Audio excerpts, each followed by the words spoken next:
I had everyone. What did you think of that? Eh? What did you think of that? Absolutely delighted. Delighted, boys. Let me know. Real Scotia. Big up, Frank. Dominant performance today. But, yeah, that Hungarian Kevin Nolan fraud, he can't pass the ball 5 yards is effing trash. I hope he leaves. Yes, Szoboszlai, that was a terrible ball he put. Why does he keep doing that? You know, you get told in school, your teacher, who takes you for football, says, whatever you do, just clear your line, go down, don't pass in. I understand what you're saying. I understand what you're saying there. Enzo, man of the match, says they're drunk. Enzo, stop the bleeding, bro. Enzo, right. Enzo played the full 90. I'm getting all kinds of messages. You said we look so much more fluid in attack, a lot more control as well, and which is nice to see. Onto the blue. Yes, on Wednesday, Thursday of this, isn't it? Gapco has a really good game, says Yusuf. Micto, he says, letting in one goal was worrying. I said, I'm being honest with you, Micto. I said, if we keep a clean sheet, we'll win this game. And much better today. What to do, warrior? As Jamie always says, what time is it? It's Enzo time, says the Red Bird. And I don't care if we let 4 goals in as long as we score 5. That's what Paisley said, wasn't it? Paisley says if they score, 4 goals, we'll score 5. He used to always say that. The drunk, Enzo is limited. Enzo is squad player at best. Okay. That's all I was reading on different channels at half time. This is the way it is. And will be interesting to see what starting 11 we come up with the derby. I think he'll start with his best 11. That wasn't his best 11 today, albeit they were more fresher, weren't they? So the lads who didn't play today, just had a few minutes here and there, they'll come on. I'm telling you.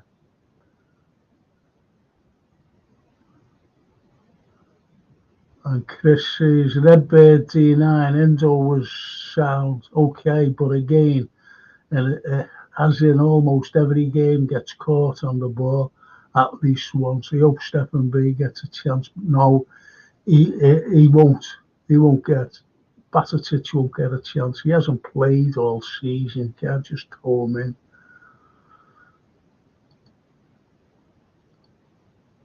If Enzo is limited, then the majority of our players are limited. I'm not going through them drunk. Sorry. I'm not sure I start Darwin. Gravenberch scored a goal, but come on. We've just won. God blimey, you've just won, drunk. Come on. I'm not reading you out, drunk, mate. I'm not reading all it. I'm not reading anything out what you're saying. We just won 3-1 away. That was a tough game. Come on.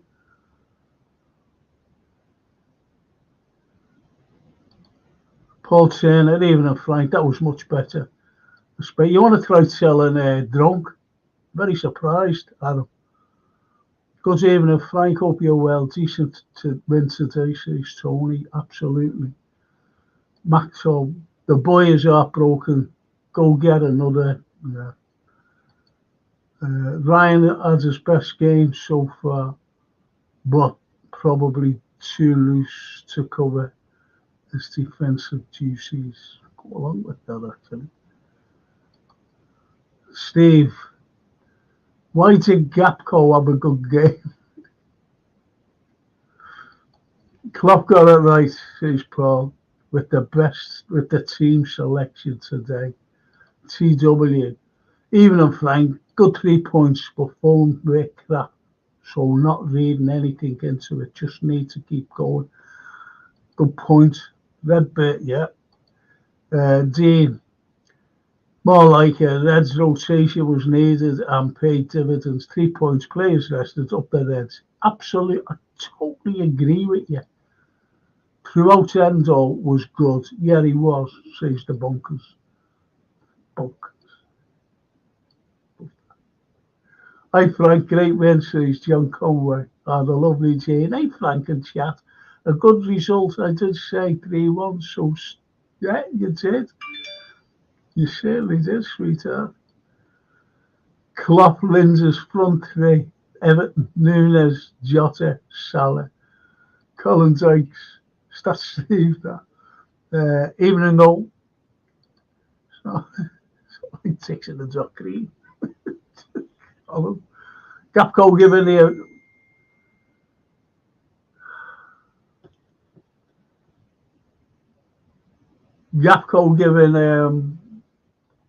effort is fine, but even as a squad player, I would like him gone. There is no goals in the lad.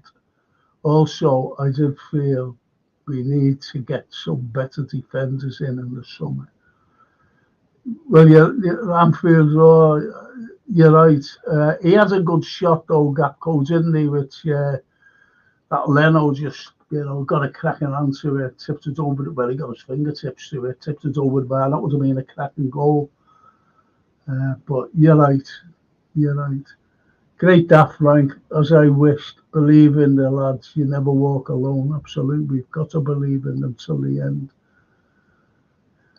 And Ian McHale. Oh, Aiton Fatty. Pew. Yes, Frank. I love you. I love you, John, lads. You know that. I love you, John. Um, Great daft, Frank. As Steve said.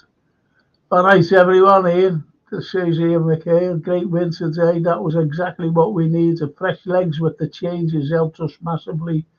Portendo, Gapco, and Gravenberg were spot on. Get in there. It's right, Ian. How good was Q today? Who's Q? How good was Q today? Who's Q?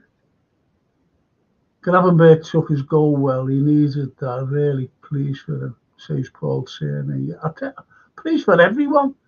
Gakpo has a good game because he was played in his natural position, says Steve.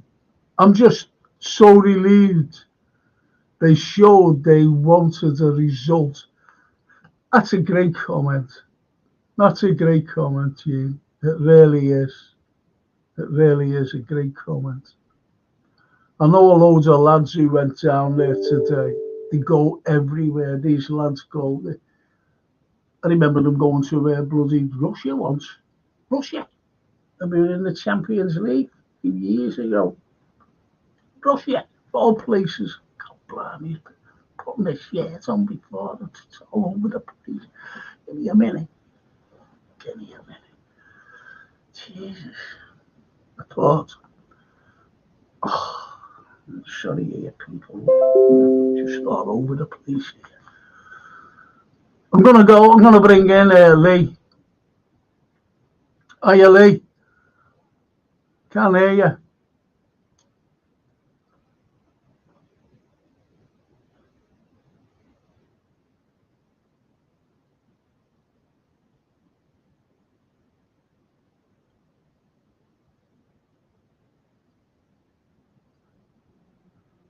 You're on mute. Can you hear me? You must be on mute. You must be on mute, mate.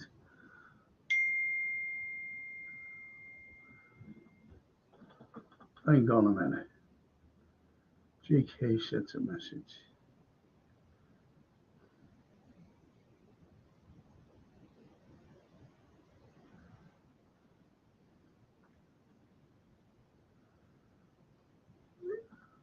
There's K-Mac. At least he'll be able to talk to me. K-Mac, good evening. K-Mac. Can you hear me? Can you hear me? Say something. I can hear some clicking in the background. Say something. Can you hear us? Yeah, I can hear you. Cool. How you doing, mate? Great after that. Yeah, me too.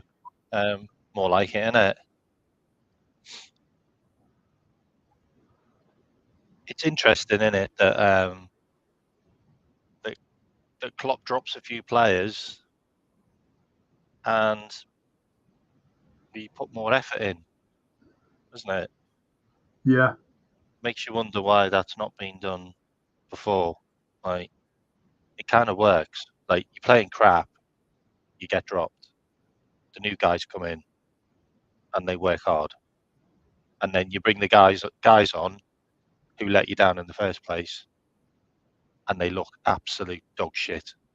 Like, absolute dog shit. Like, I've got no excuses for Dominik Szoboszlai. I've got none. No, I haven't. No. Oh. Why does he do that? You know, Klopp must tell him don't pass in field. I have no idea, mate. Like, he came on today. Honestly, he came on today, and it basically looked like there was a competition, and someone could play football for 10 minutes in the crowd, and someone won, and they were like, "Come on, mate, do you want to come on for a bit?" And they brought him on, and he was just crap. He basically looked like a fan. He was so bad. I was literally just I couldn't talk. You know when you're angry at someone, you wanted to shout at the screen. Yeah. And I'm just like, am I actually watching the same person? Like, am I actually watching the same player that we spent 60 million on? Because he is atrocious footballer right now. Like, he did that ball twice into the middle of the park where it could get intercepted, and they broke on us. He did it twice. Yeah. And I'm like, seriously? Okay, he's done it in the last few games. I know. He's done it in the last few games.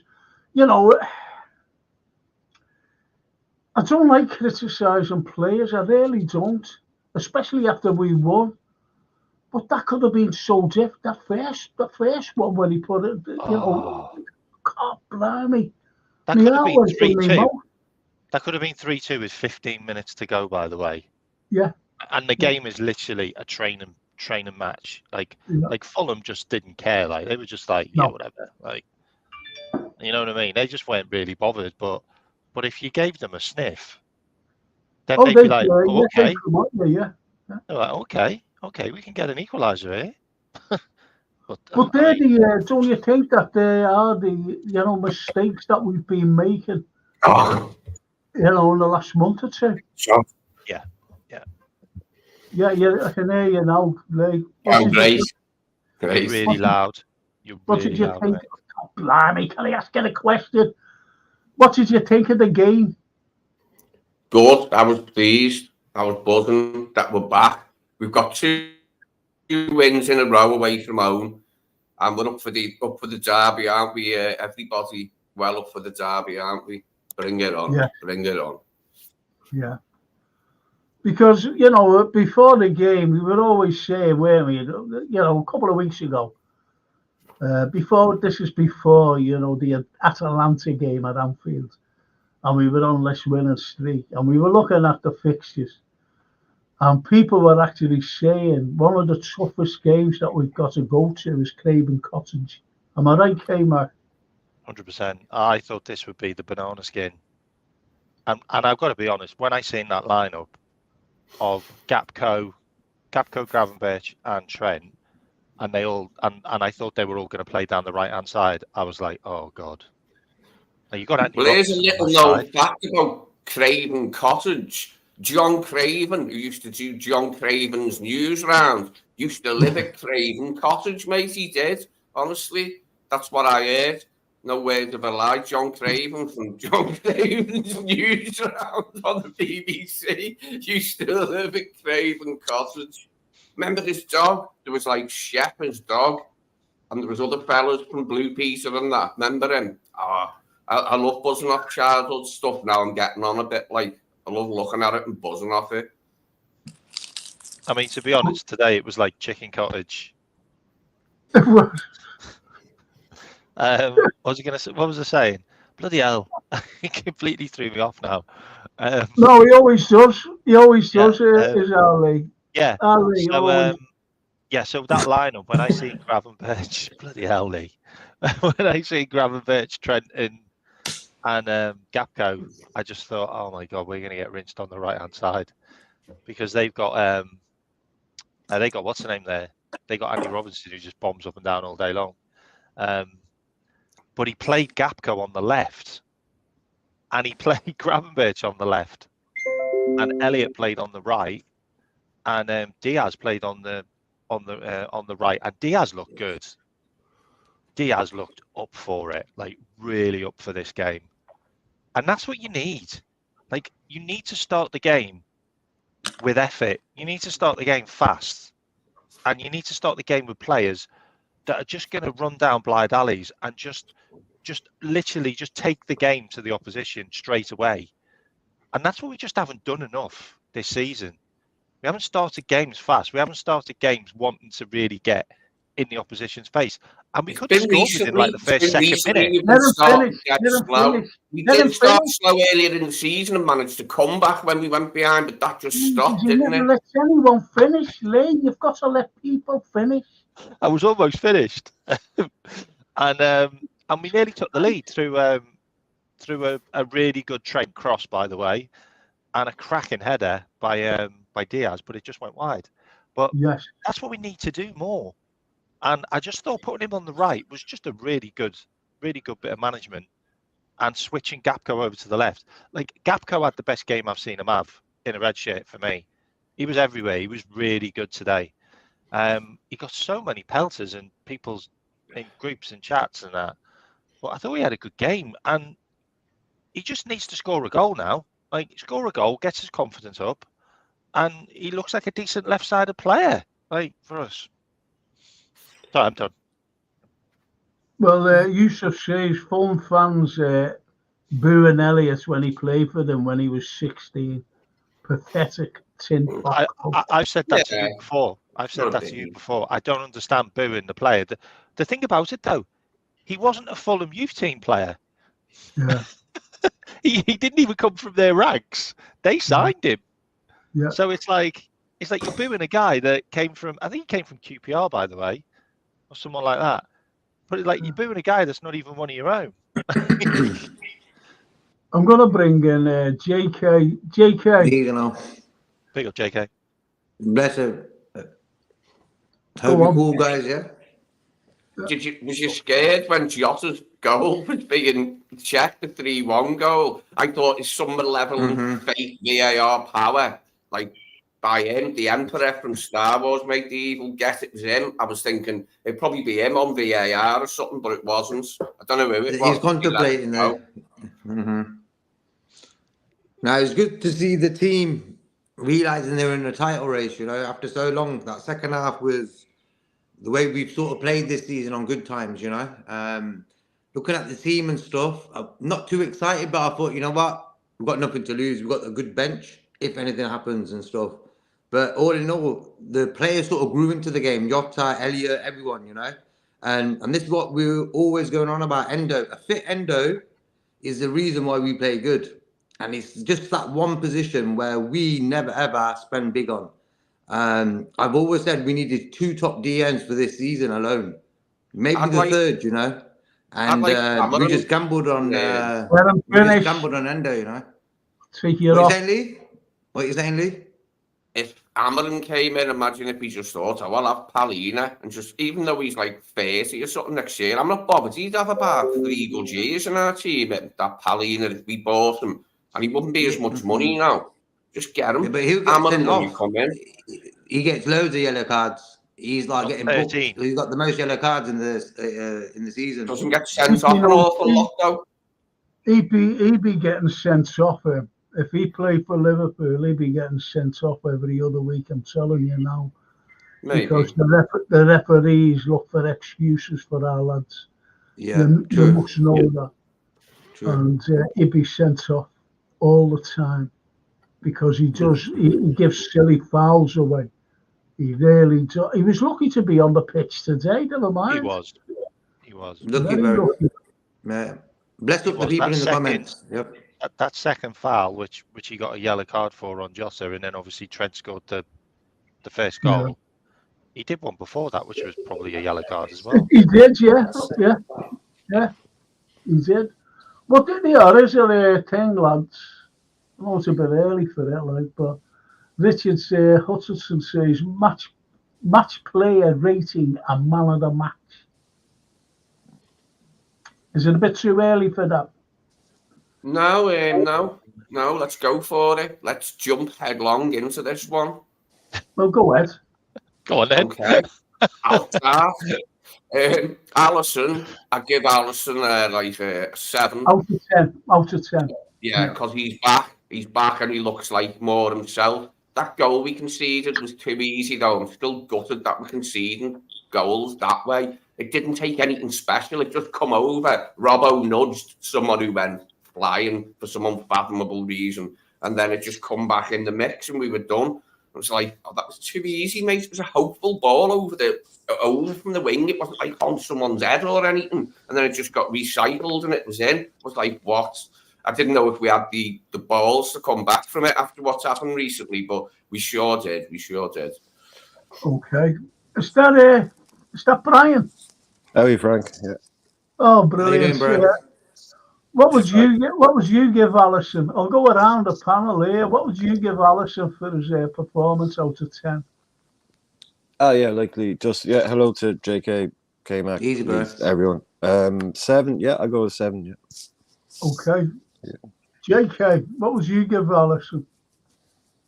All in all, he had a sort of quiet game. I'll give him a 8. You know, I was just disappointed he didn't get another clean sheet. I think he deserved it because when he's playing for us, you don't have to worry as much, if you understand my point. So for me, I'll give him an 8. Okay. He did one good save when that Nunez geezer tried a shady little shot and he put his hand there. For me, if that went in, he did with the right hands, yeah. That's Alisson, bro. Yeah. How many times, JK, me and you have spoke about this on numerous occasions. How many times has them balls gone in? Plenty of times. Yeah. Close to Carlyle.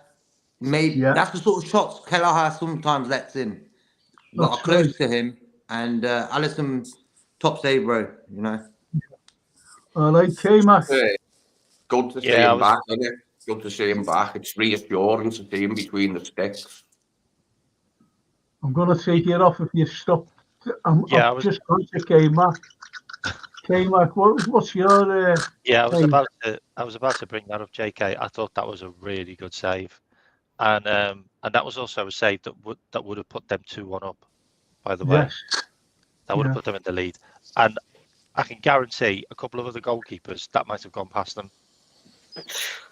Because he's actually in the position where he stood up and he's just got his hand down to the side because it's gone past him, like it's gone past his legs. So he's got his hand down to the side. If he doesn't block that goes in because he's the defender, who I think might have been Virgil or Quansah, is too far away from that to even get a block on it. So it would have gone in, and it was really close range. I thought that was an absolutely sensational save. That was just an Alisson save. Like he did that at Palace, like where he just blocked the ball on the line, and you're like, I don't even know how you do that. Like that's just, it's really, really incredible. That's his reflexes, though. It is, isn't it? Quick reflexes. Yeah, he didn't have to. He didn't have to do a huge amount more. Yeah, absolutely. And he put his hand. Unbelievable. All right, I'll stay with you. What about? I'll go to the right back. You've got to pick like Trent played right back. You've got to. So what would you give him? So I'll give Ali an 8. Trent had another one of those games for me where he scored a goal and it didn't look like he was really bothered. Like, you know, he scored a goal and then kind of just went, I can just coast the game. He was doing loads of those Hollywood passes to no one. He lost the ball in possession so many times. He let so many players run past him. Like, I'm starting to think that he's got a problem with his attention span. Like I don't know how many people can run past you and you go, yeah, I don't need to follow him, but you're the last man. Like, you are the right back. Like, it's like he thinks there's another right back behind him. Like, sometimes, I don't know. I'd give him a 7 because of the goal. I mean, a goal's important, but then they equalise. Very important. So, Important is very important. Okay. And don't forget, just a couple of minutes before that, there was a free kick, more or less identical on the right. And it was a very, very poor free kick from young Elliott. Very poor. And I put them on the counter attack, by the way. Anyway, I know what the weird thing about that free kick, Frank, is that made Trent's mind up that he wasn't going to put it on the ground. Yeah. Because he knew that the wall didn't jump, so he could go for that top corner better. And maybe there's a reason for everything. Yeah. Did you notice that, JK? Yeah, like the Harvey free kicks that happened. Everyone was a bit peed off. It didn't work out, but in a weird sort of way, it opened up Trent's brain to think, you know what, I'll do that instead. So things happen for a reason. It's weird. Football it's a sort of magic. It's like a sort of magic thing, you know. Okay, I'll go to. I don't know where Lee's gone. Are you there, Lee? No, yeah, just made a coffee. Yeah, do you want me? Okay. What was your? You want one?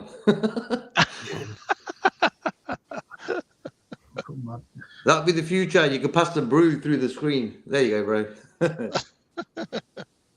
What was your? Oh yeah, look, new cup. What would you give Trent? 8 because he scored. Okay. Trent's having an 8. What about you, Brian? Yeah, well, look, like everyone said, he opened up the game there with a beautiful free kick. I think Gary Neville gave him man of the match on Sky. I didn't think he was, brilliant, but as Neville pointed out, there weren't a lot of world-class performances out there on the pitch, but he gave it to him probably for, first game back and scoring a goal. But he was kind of, it was okay. Yeah, for the rest of the game, they all played okay. I don't think anyone played brilliantly, but he scored a brilliant goal. So can I do 7.5 instead of 8? I'll give him a 7.5. More than Ali. So he did better than Ali. I gave Ali 7. So I'd have to give him a 7.5. Okay. For the goal alone. Oh, what a strike. Come on. What a goal. I really like that. I'll give him a 7 as well, bro.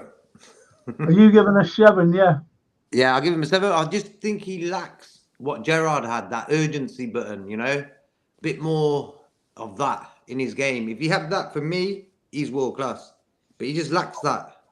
But for me, that goal, that's what it's all about, him. Okay. All right. So I'm going to go to a couple of things because I want to, at the Shanfield Row, I want you to comment on this. I will start with you, JK, then K-Mac, then Lee, then Brian.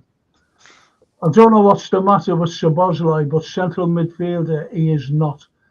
He has the worst completed passes in our team. It's another area Edwards and Hughes need to recruit in. And I'll go to, JK. Yeah. I'm sort of disappointed in Szoboszlai as a whole, considering the money we spent for him. But I believe that him moving to England has been a big culture shock to him. He wasn't expecting this. His body couldn't handle it, hence why he's been injured a few times, So also off-field things with his girl or whatever it was, that sort of might have messed his head up for a bit as well. They're not excuses, but things happen in life, injuries, off-field things. And I think for him, Klopp's like sort of gave him something to do he's not really used to doing, because he's a bit of a flair player in Germany before and for Hungary. You know, he's getting goals, assists, everything. So maybe him being more central, like the main guy in that team, like a leader sort of role, will make him a better player. Same as Gerrard. So a little bit of oomph in him, you know. That's the thing with flair players sometimes. They lack that oomph, you know. They've got the flair, no problem. Him and Trent, for example. But they just lack that little bit of, you know, that toughness to accelerate and control games and stuff. Okay. Like, What yeah. about K-Mac? For me, I just don't think Dom suits a Jurgen Klopp team. Full stop. Like, it's not his He won't style. have to for much longer. Yeah, no, it's not his style. I think he needs to play between the lines, where he's got space to run into. He's got no space on the ball. Like, he's constantly got players on top of him because he's in this really packed midfield that we have. And like I said, and I'll say it over and over again, take away the inverted, Dom has more room. Just a fact. Take away that inverted player who then runs into midfield all the time and ends up blocking the midfield paths and ends up getting in the way and ends up just being the guy who always gets the ball, and then he does his Hollywood passes to no one. That's just the way it is. Dom will play better as a 10 under Amarin. He just will. Watch him shine. Okay. Or even move wider.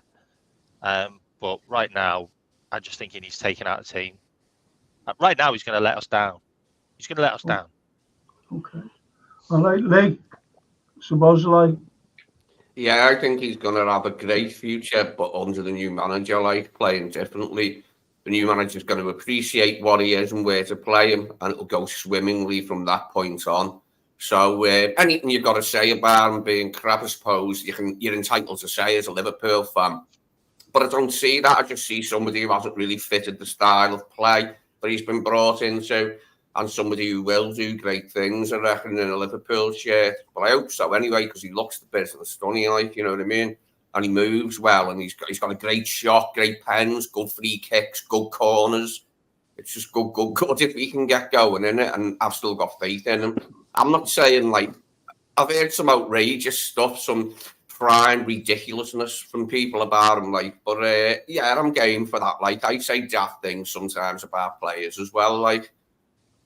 Okay, well, you know, sometimes me online, like what I say about players, but yeah, there you go. I like Dom still anyway. I'm not giving him any excrement, throwing any out. Well, at the beginning of the season, everyone was falling over themselves saying how great he was. So what's changed? I'll go to you, Brian.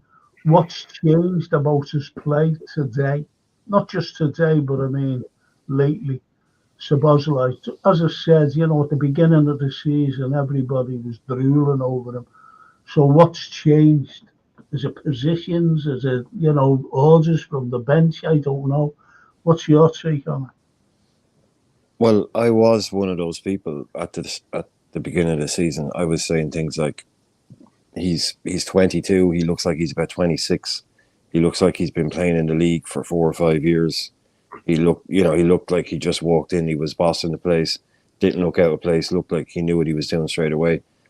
And it was fantastic. He wasn't, you know, doing any of the flair type stuff that JK was talking about.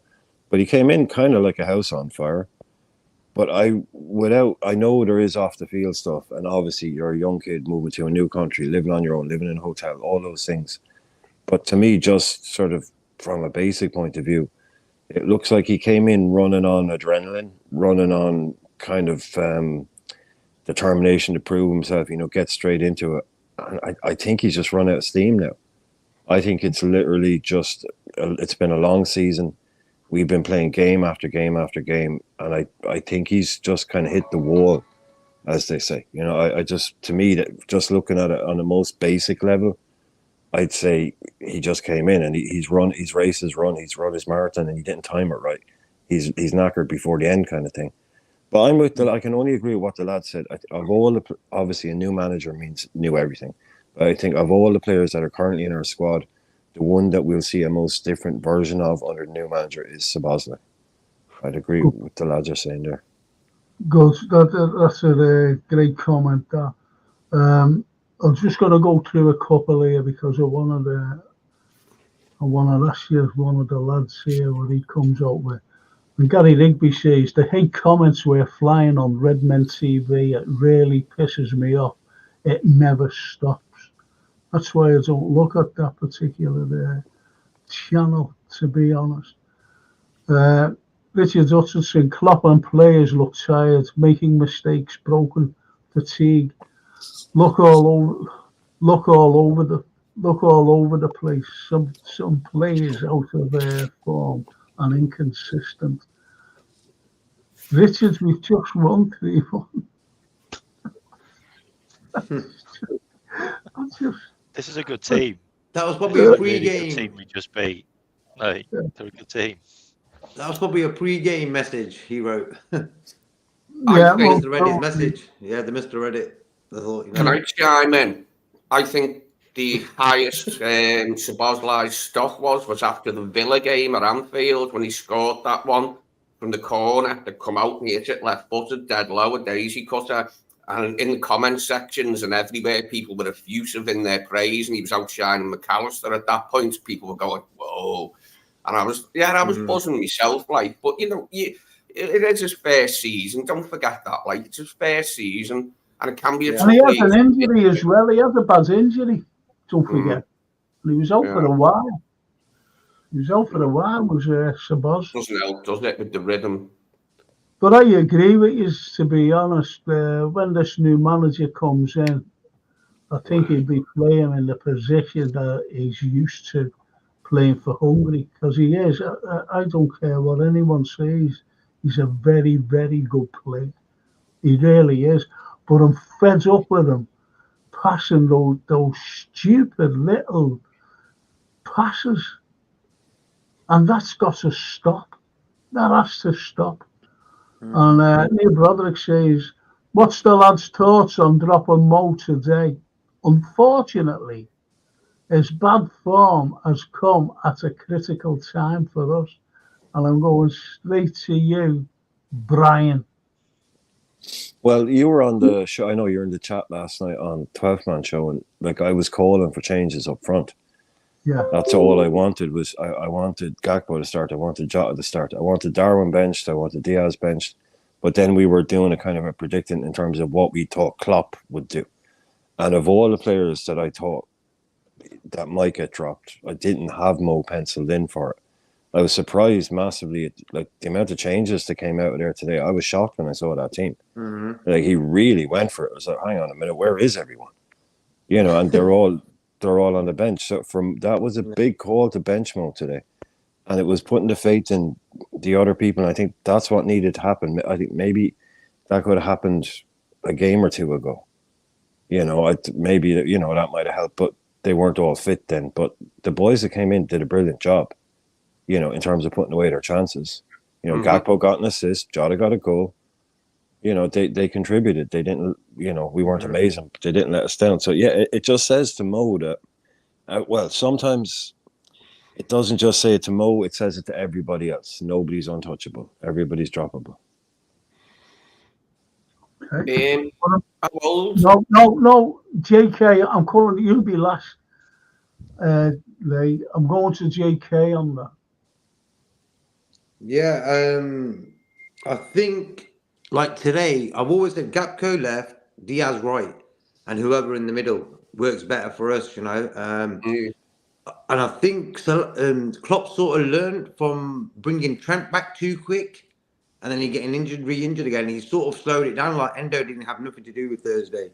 Kanate today as well, not played. He sort of rested in the last few games certain players. He had to do that, So for me, Mo not starting was maybe another thing where he thought, you know what, I need to rest him still. He isn't really sharp, because him and Darwin have looked dodgy the last few games, So they both started on the bench. Gakpo better in the last few games, 100%, Diaz always sort of fit now, He's always there, thank God. He's been okay. But I think when you switch them two guys around, Diaz on the left is wasted. You know, Gakpo playing there 100%, and Salah, he knows what. There's got 5 games left now, so Salah's got plenty of time to get more goals. You know, so. What about UK, Mac? What do you think about? I'll read it out again. What's the lad's thoughts on dropping Mo today? Unfortunately, his bad form has come at a critical time for us. I genuinely believe that that Mo's been injured. Like I feel that Mo's not 100%. No, Like, he isn't. Like I don't think he has been from the start. Like when he got brought back, when he came back from the AFCON, and obviously he was injured, and then he came back from that injury. Then he had a really good game, and then he was out again. Yeah. I don't feel like he's fully fit. No. Like, I just get the feeling he's not fully fit. I mean, you even look at that penalty he scored against Atalanta. Like, it was an absolute shank. Like he scored 2 penalties recently, and they've been absolutely dreadful penalties, but they've still gone in somehow. And goalkeeper the wrong way, both goalkeepers. I know. He's so lucky. He's so lucky. And today he came on and he was all over the place. Him and Nunez were awful when they came on. Like they were just so far ahead. Like offside, bad touches. Like, you know, we're really lucky that we've got Jota to score the third, because yes, if we don't score that third, we could be having a different conversation. Lovely ball from Gakpo for that goal. It was a lovely. I thought Gakpo was brilliant today, mate. I thought he was. Well, look at look at that pass by Mo, and it went right through it was a cracking through ball, right to the left of Nunez, and I thought Nunez, how fast he is and everything else, was very slow. He should have netted that, but he went side anyway. That pass was the same pass that he did to Diaz when he scored against Chelsea. Do you remember that? Yeah. All Nunez had to do was slide like Diaz did, and he scores that. Goalie's completely done. Like he just had to hit it on target with a sliding leg towards the goal, but he didn't. It is what it is. He didn't. All right, Lee. It's what Neil Broderick says. What's the lad's thoughts of dropping Mo today? His bad form has come at a critical time for us.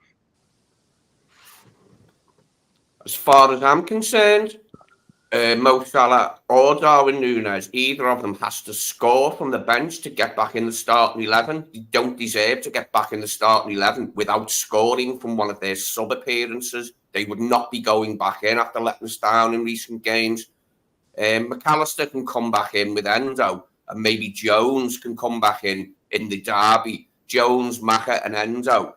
And up front of that, the same again. No way does Salah or Nunez get a start, mate, without scoring from the bench. And I'd like it to be I wouldn't even start him if he scored a pen from the bench. It'd have to be from open play, some wizardry, or an assist maybe, a fancy assist that puts us 1-0 up or something. Neither of him or Nunez deserve to start, mate, for a good few games, unless they can score when they come on, which they didn't. Okay. I'm going to UK, Matt. I'm going to you. No, I'll go to you. I'm sorry there, Brian. What about that? What he says about Chelsea? Do you think Chelsea can nick a draw or win versus Arsenal? Possibly. How did they get on in the cup against City? They lost. I know that Manchester United were very, very lucky. They were very lucky today. 3-0 up. They came back, and I thought they scored a perfect goal. Yeah. They did. They did score a perfect goal. They wanted a Manchester United Man City final. Let's be honest. So it wasn't offside then, no? So corrupt, man. Was it offside? No. They said it was offside, yeah? Yeah, I said it was offside. But it wasn't, because I haven't really seen it yet. I'm going to watch it. No, I don't think the lads was. Crazy. As you said, K-Mac, they wanted no Manchester final. There you go. I mean, Chelsea should have scored against City. Let's be honest, they had a bag full of chances, but it's a blatant penalty. It's a blatant penalty. His arm's here. Not seeing it. What happened? Who Jack did Grealish what? handballed it. Yeah. Jack Grealish handballed it in like the 80th minute in the box off a free kick. Like, it's a penalty. Like, it took 3 seconds for it to go to VAR. And it's Michael Oliver. Like Mark Goldbridge did a bloody video. It's unbelievable. Like, he has literally gone right in on him. Like, I wouldn't be surprised if there was a lawsuit from Michael Oliver on Mark Goldbridge. I like Goldbridge. I've always liked him since I first got online and looked at Buzzy stuff and buzz off him. He's funny. He's got a point though, man. It is so bad. Like, how is Michael Oliver refereeing Man City games is beyond me. Like, No, you're right there, because I always thought Michael Oliver was the best referee in the Premiership. I really did. He was. Yeah, and all these trips to over there to Dubai, something phony about it. And all of a sudden he's favourable with other, well, only Manchester City, to be honest. But it's, the likes of Arsenal, the likes of ourselves, even Aston Villa could be out for us because of Manchester City with him refereeing, if you know what I mean. And I'm talking about, say, like Liverpool are playing there. Say the player Aston Villa, for example. Aston Villa are going to finish fourth. Liverpool are still fighting for the league. And if he's refereeing that game, this is me. This is why I think it's corrupt. And they could easily, and I'm saying this, could easily favour Aston Villa. Yeah, I know. Well, you see what I mean? I don't know whether any of you know about this, but have you heard about what Forest have come out with? Yeah. Saying that they said that the VAR guy was a Luton fan. Yeah, that's a crazy. He complained about Yeah, it. Yeah. They said they're never going to got take 3 action. penalties. They should have had 3 penalties. They were all 3 penalties. All of them were penalties today against Everton. I watched the game. Yeah. Like, Ashley Young was culpable for 2 of them. Something wrong, though, isn't there? Something not right, and we're seeing it with our eyes now. Sorry. But Sorry. no, do you reckon, though? Do you reckon? I'll go around here. I'll start with Brian. Do you think that they should just scrap VAR once and for all, Brian? At the moment, the way I've always looked at it is sort of that kind of horrible modern phrase people use: net negative, net positive. And to me, it still we're still at the point where it's taken away more than it's given us. It's like the whole thing where people aren't celebrating goals. People are waiting around 5 minutes.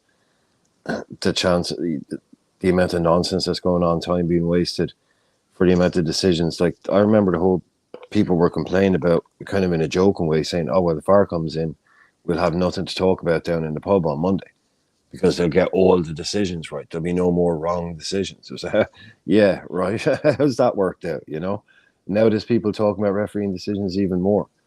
So, like, for me, like, if you look at that one with Jota today, and they were kind of talking about, like, oh, the line was so fine, they were merging. It's like, that's not what the offside rule was brought in for. The offside rule wasn't brought in to determine that Jota's toe was 1 millimeter ahead of some guys. Like, if you can't see it with your eye looking at it first, give it to the attacker. Like, let the game go.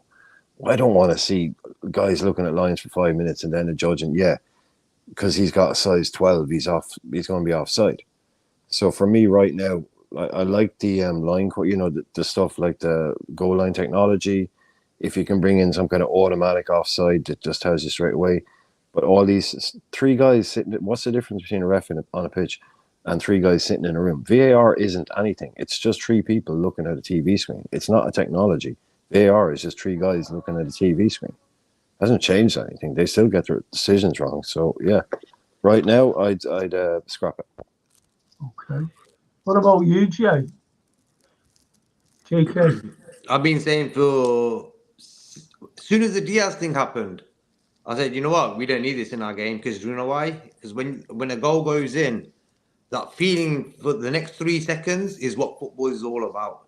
And them guys have taken that away. It's a waste of time now. You know, they've taken the thing you watch football for away.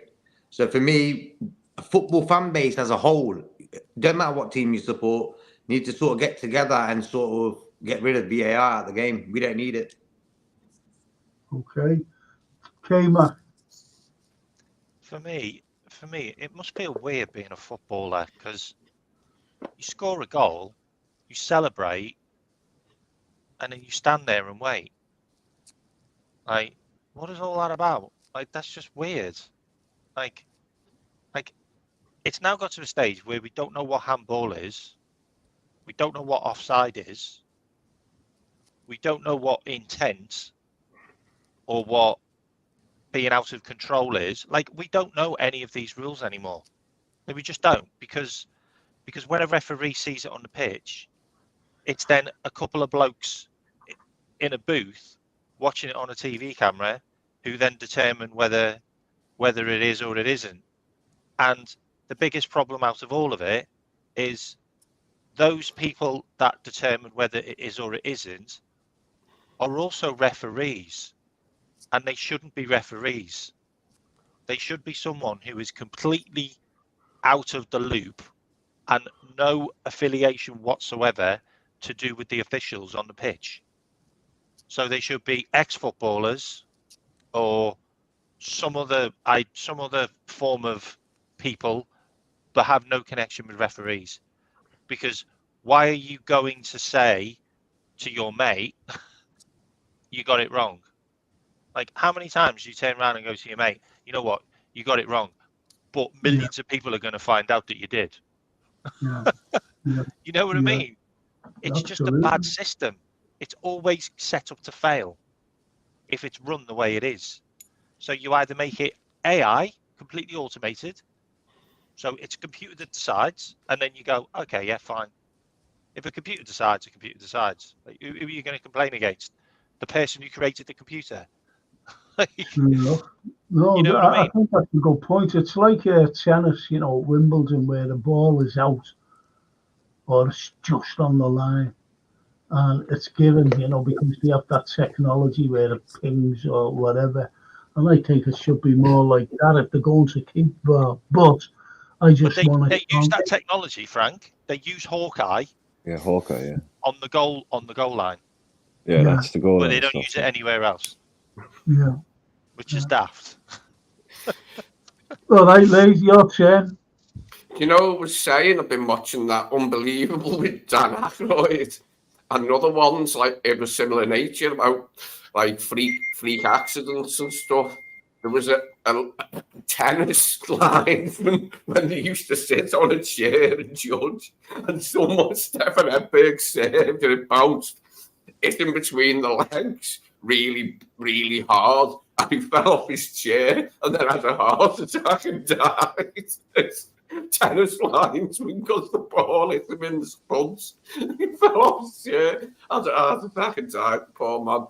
But it was on Unbelievable with Dan Aykroyd, and it was really funny. I know it's terrible to laugh at such a thing, but it made me laugh anyway. So there you go. There you have it. I think is he a new signing for us, Dan Aykroyd? Have you been eating sports biscuits again? Oh, blimey. I don't know what he's bloody eating.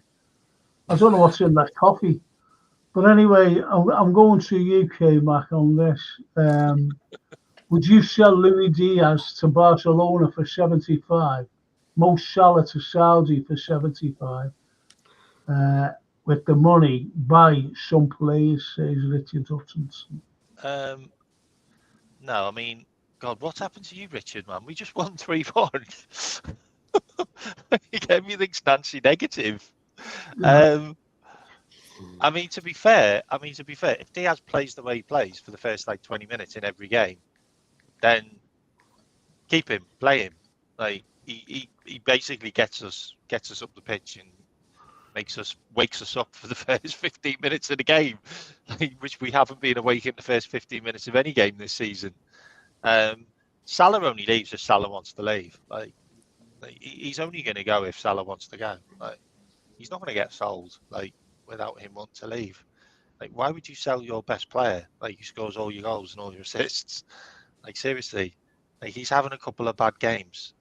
Like everybody does. Like I don't think he's fit. I think he's still injured. I think he came back too soon.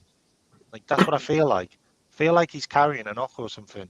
Like his penalties look like he's injured.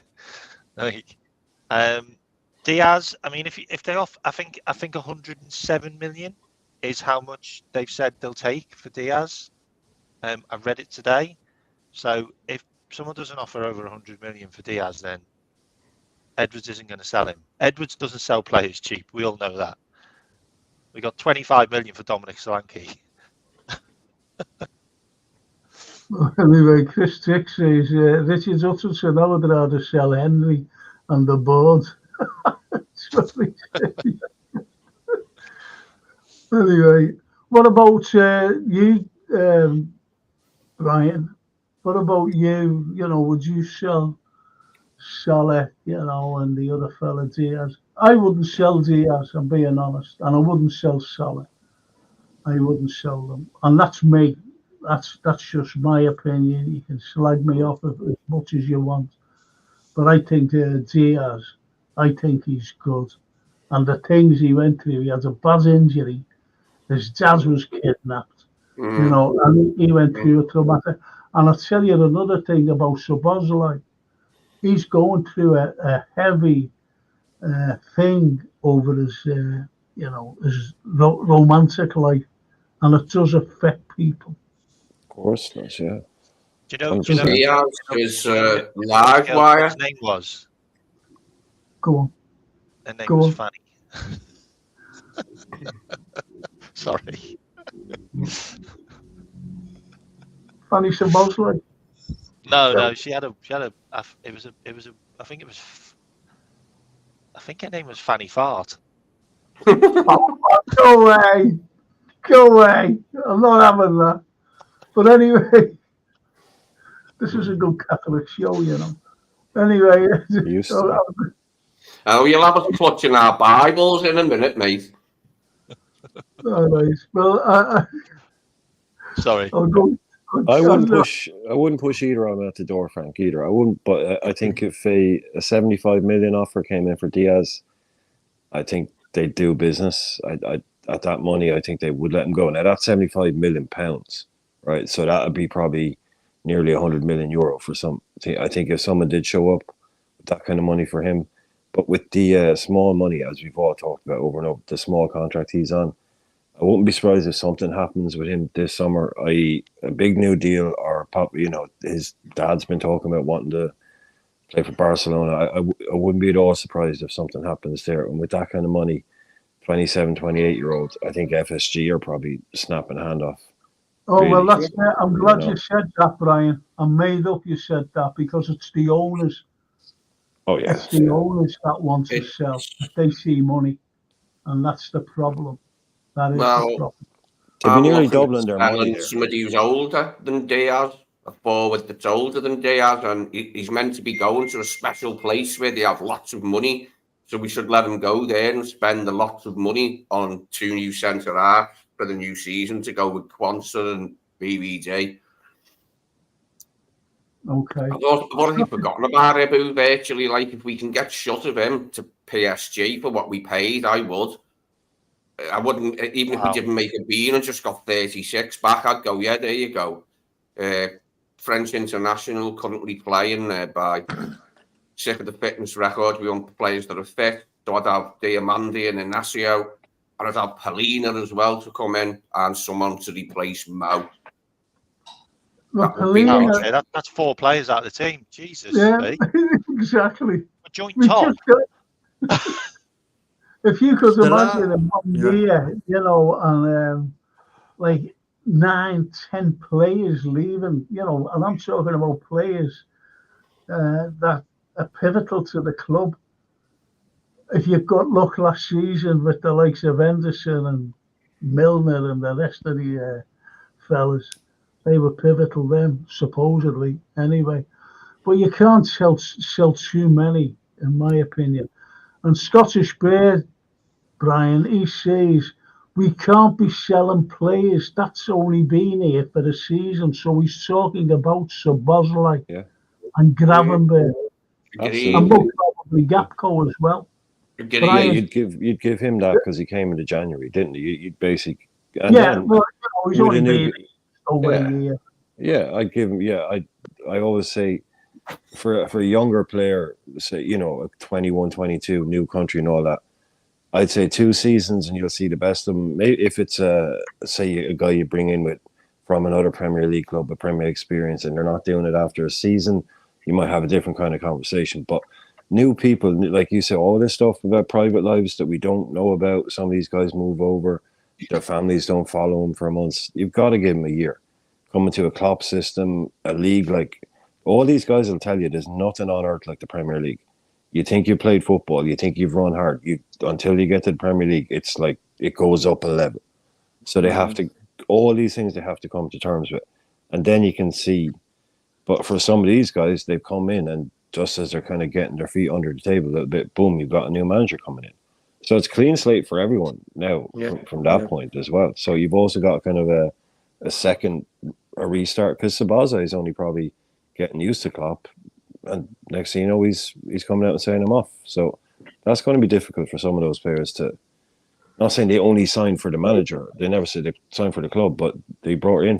He brought him in, so they've got that on their minds as well. The interesting thing about that as well, I'll just jump on what Brian said there. Sorry. The interesting thing about that as well is Szoboszlai's form dipped when Klopp said he was leaving.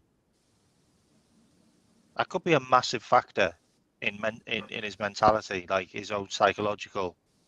Like, he's a Klopp guy. Klopp probably wanted him for a while. He's got like the Liverpool tattoo. He's completely, sold to the Liverpool dream.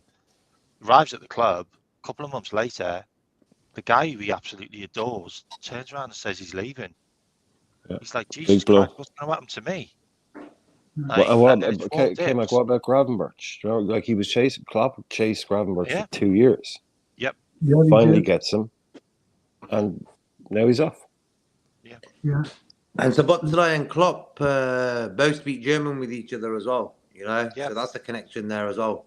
And quickly about Salah and Diaz. Salah, a half-fit Salah got the winner against Brighton, the equaliser against United, and got the winner against Atalanta. That's a half-fit Salah.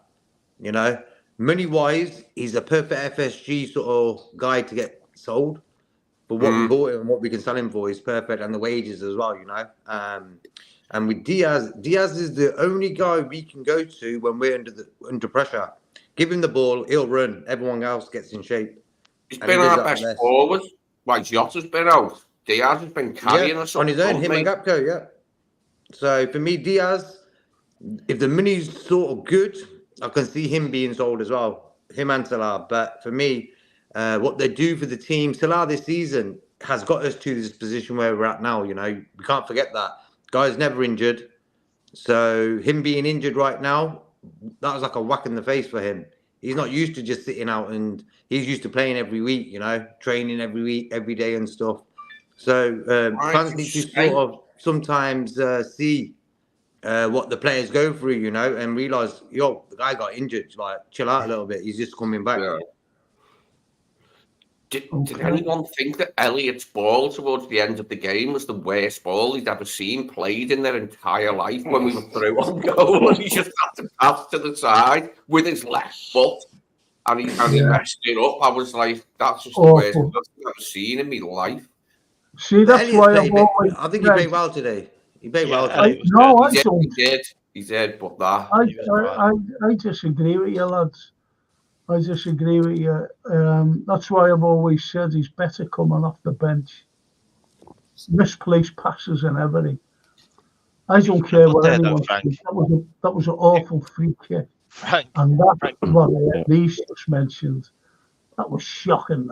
Frank, who are you going to put there? Are you going to put Dom there? It makes no difference. who we put there. He just, to me, he has a terrible game. He's giving the ball away. I personally think Curtis Jones is injured as well, by the way. But Yeah. I think there's a couple of players who were carrying injuries. I think Dom's injured. I think Salah's injured. I think Konate's still injured. I think Curtis Jones is injured. I don't think these players are fully fit, and we can't trust our medical staff on when to bring them back in or out. Like, they've been a mess all season with bringing players in and out. I just don't think a lot of them look like they're at it. Like, they're carrying something still. But yeah, I thought Elliot was okay. Curtis for the derby and Trent. It'd be good if them two could play the derby with them being local. It does make a difference, like, and it'd be good if Curtis could come back with Maka and Endo. I'd go for, and it'd be the same three up front. Well, okay, I wanted to ask you this, and I'll start with you, Lee, then Brian, then JK, and then finally K-Mac. Big up to Forest kicking off with their statements. What do you all think, Lee? Yeah, I'm all for it because VAR is rotten to the core, like, and the more people that call it out, the better. Gary Neville said it was ludicrous or something. Yeah, he did. He said it on our commentary. Did you hear him say it before when he was commentating on our match? I heard it. Yeah, he did. He did say that. I was like, yeah, you would say that, wouldn't you? Yeah. Okay, Brian. What you say there? I got a text. Someone just texted me saying, "Did you see the Forest statement?" Really hard at it. I was doing something else, and then I looked at it. It was like, "Oh, were they playing Luton?" And I said, "No, they weren't." I said, "Oh, okay." Then I got it, and I was like, "It's pretty dramatic." I know their owner is a bit of a wild card, Marinakis or something. Masinakis, he's the Greek guy. He is a bit, bit of a maverick. So I'm not surprised that they come out because they've been getting these points deductions. I reckon they're pretty sick of officialdom in football at the moment, probably. And if they've come out and expressed a legitimate concern to the PGMOL that there may be a bias with the guy and they've ignored it, well, I mean, I'd be processing it, but fair play to them for coming out and saying it. Because we need more of this in football, whether they're right or wrong, but we need more people coming out and speaking up and not hiding behind, media speak and double talk and all of that. Just coming out and saying stuff officially on their site and being straight up. It's refreshing to see this kind of honesty. It is. Sometimes coming from clubs. I've noticed it's foreign owners and directors, because there's a habit of this happening in Italy and Spain, of them saying like outrageous stuff to the media, which has never really been present in British football writing, in British football, and then in the papers talking about it. Because how many times has Barcelona or Real Madrid, one of their main men, or like the director of football, said something really, really off colour about like another team, like them saying something about Barcelona, about one of their players being bloody ugly or something like that. I mean, you just won't get that here. But who was it who said it about Angel Di Maria? He was too ugly to play for Real Madrid. He sold him to Man United. God, that was what a thing to say. He's too ugly to play for Real Madrid. I'll go to you, JK. What's your take on the, about Forest kicking off and putting in a formal statement? Can someone clarify what's happened there? Forest's chairman, some foreigner, has said that it's a load of bollocks VAR, and it was a Luton fan on VAR. Oh no, he's agreed with someone who said it, and like Gary Neville's saying that it's not true and VAR is like not a rip-off. But like Gary Neville would say that because he's putting money in his own pocket by saying it, isn't he? Everyone knows that. I need to see what went on, and I could say something about that one. It was an official statement. Anyway. It was an official statement from Forest saying that there were 3 penalty decisions that should have been given for them today, and that they were basically unacceptably bad decisions. And then they said that they had approached the PGMOL and made it clear that the guy that was going to be on VAR was a Luton fan. And obviously they're in a relegation battle with Luton. And they said, we were looking what steps we will take, basically. But it was an official statement from the club. Yeah, and that's it, basically. And it was an official statement from the club. I haven't seen. I didn't see it. I didn't see it. I've not seen it yet. The Everton supposed pens. Not seen it. And I've not seen Grealish. Is that Grealish there? You've put up K-Mac and ball in it. Yeah. That's my first view. But I've not been looking at the other footy. You can't see the sign that it says underneath, but it basically says VAR, whatever Man City wants. That's what it actually says. Well, that's one rule of VAR that we know is true, one that's definite. As long as it benefits Man City and helps them win the title, it'll be or any trophy, basically, usually. They don't get it as easily in the European Cup, but at home, like, it tends to go their way when it's a big one, doesn't it? Like at Anfield in the last minute, and other times, Rodri, Goodison, etc., and so on, ad infinitum.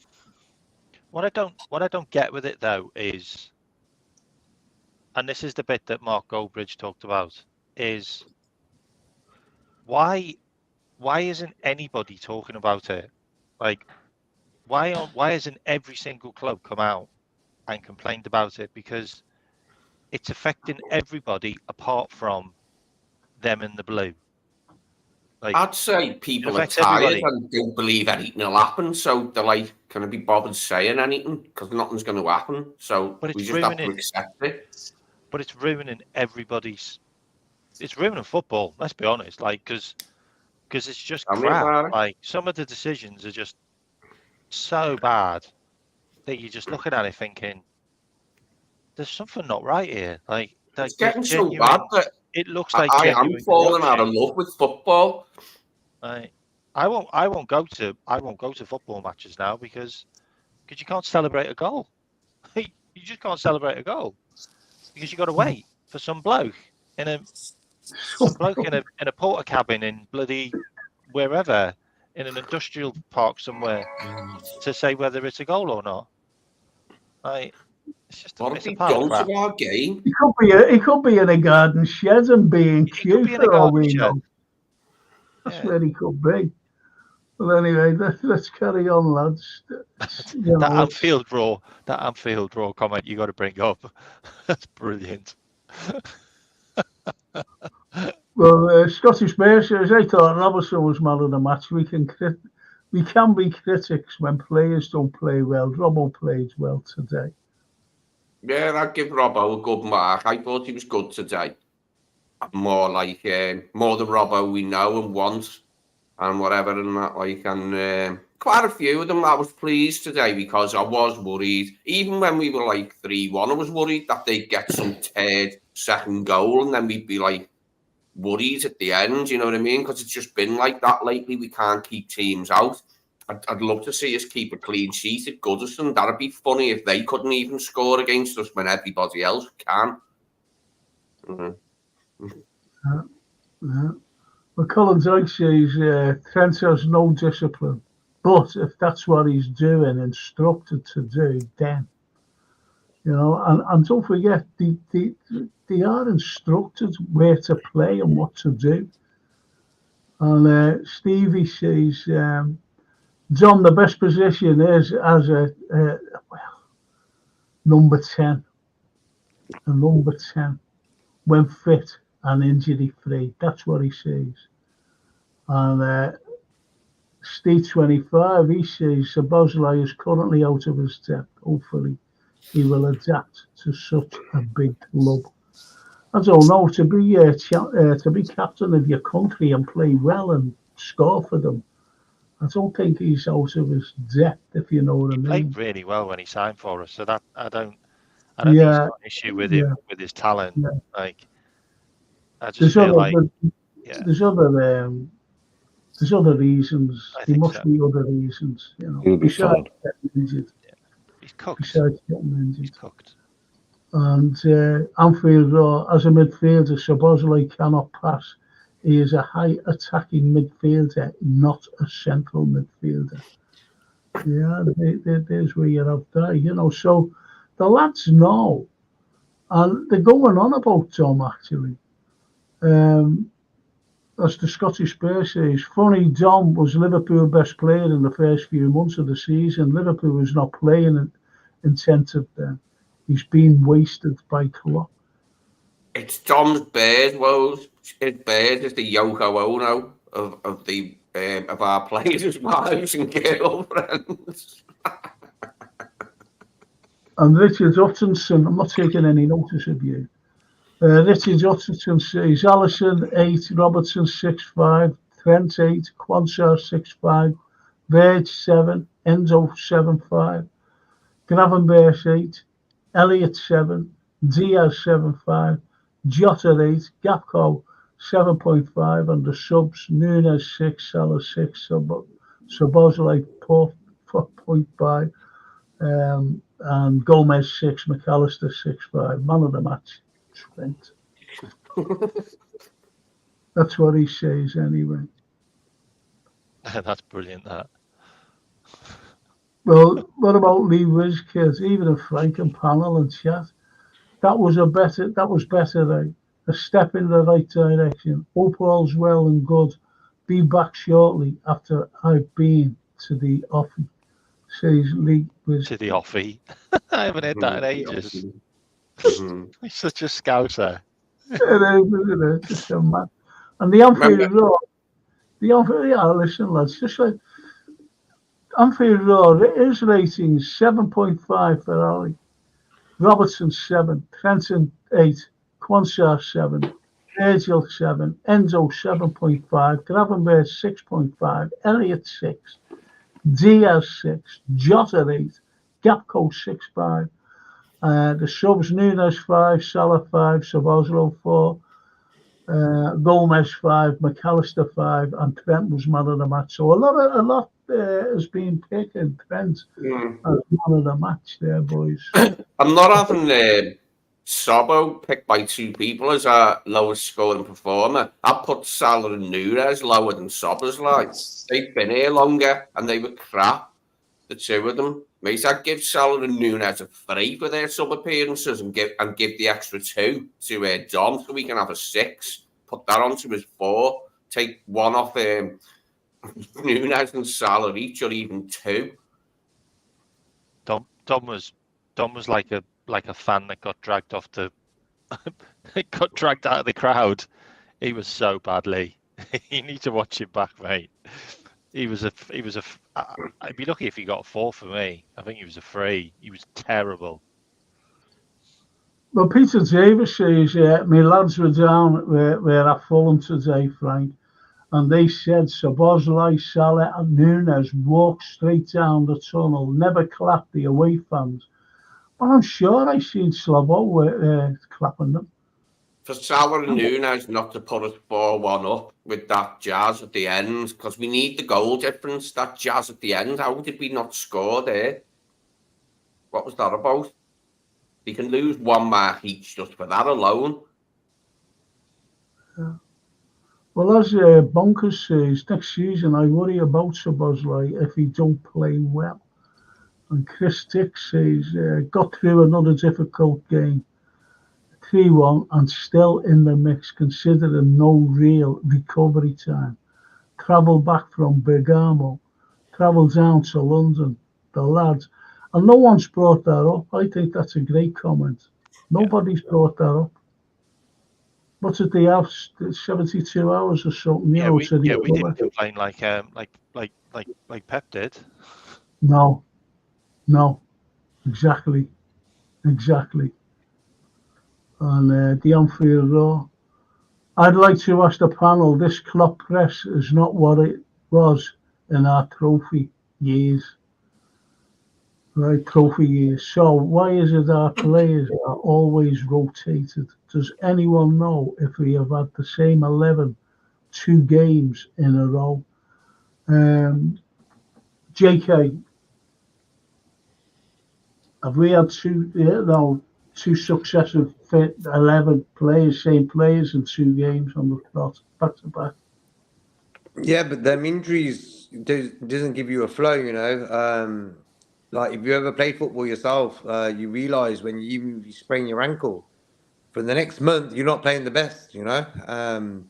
So when anyone gets injured, the players coming out the team and stuff, sort of just ruins the the rhythm of the team, and that's why over the last few games that rhythm, because people who were injured were coming back in and they weren't ready for it yet. Curtis Jones played 3 games, or in all 3 games he wasn't really good.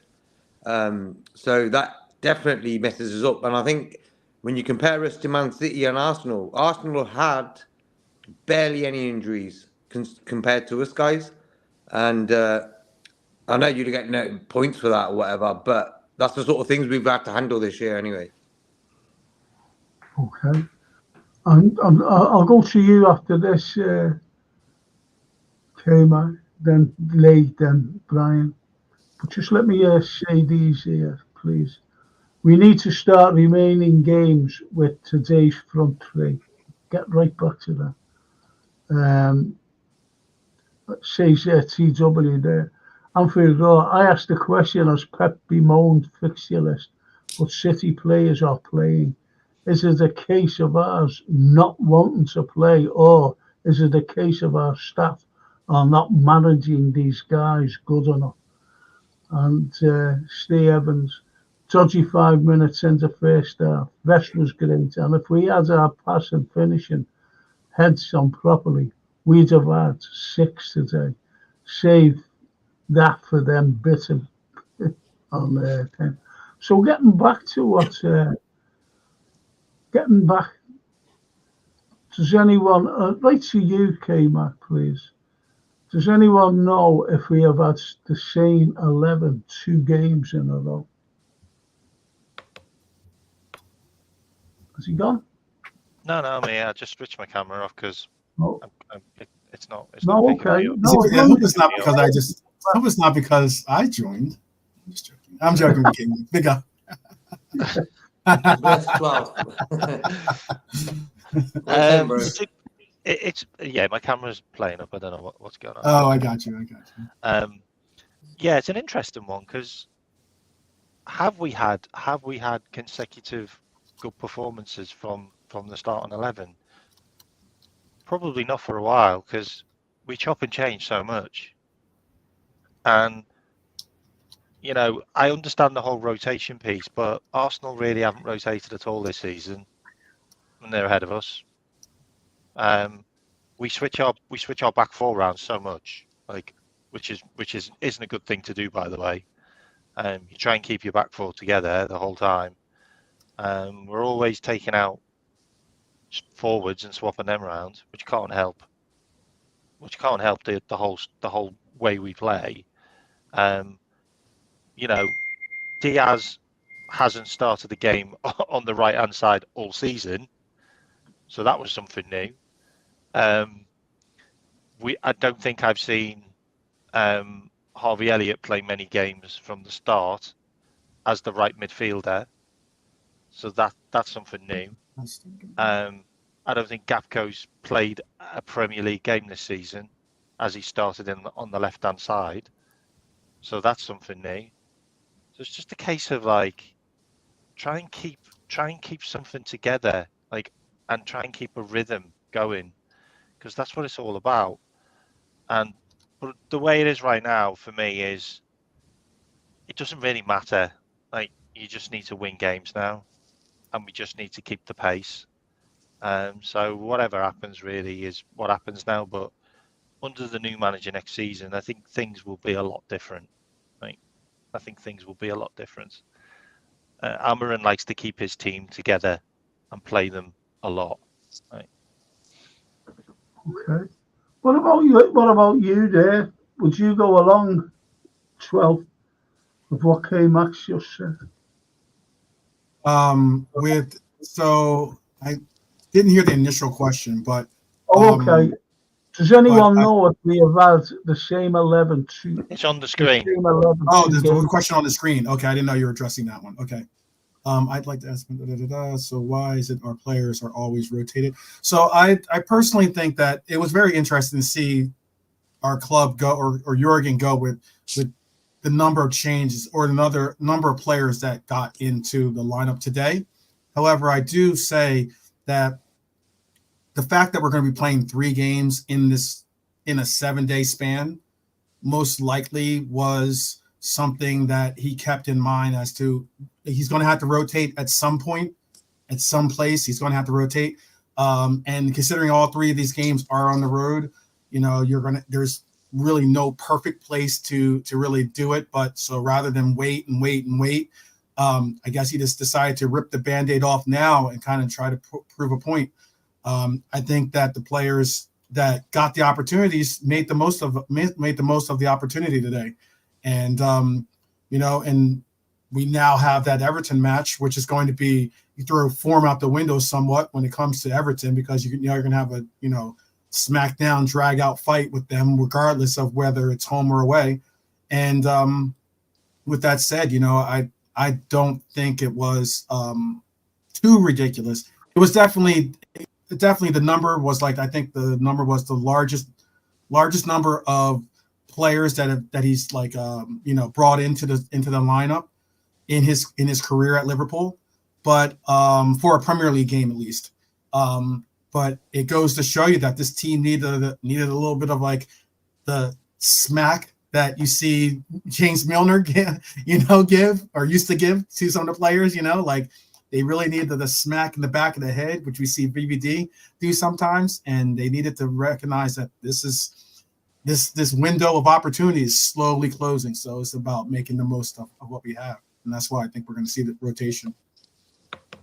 All right, I'm going to make myself a cup of tea. And I'm going to start with JK and just go around answering this. And I'll go then after JK, K-Mac, Lee, and Lee.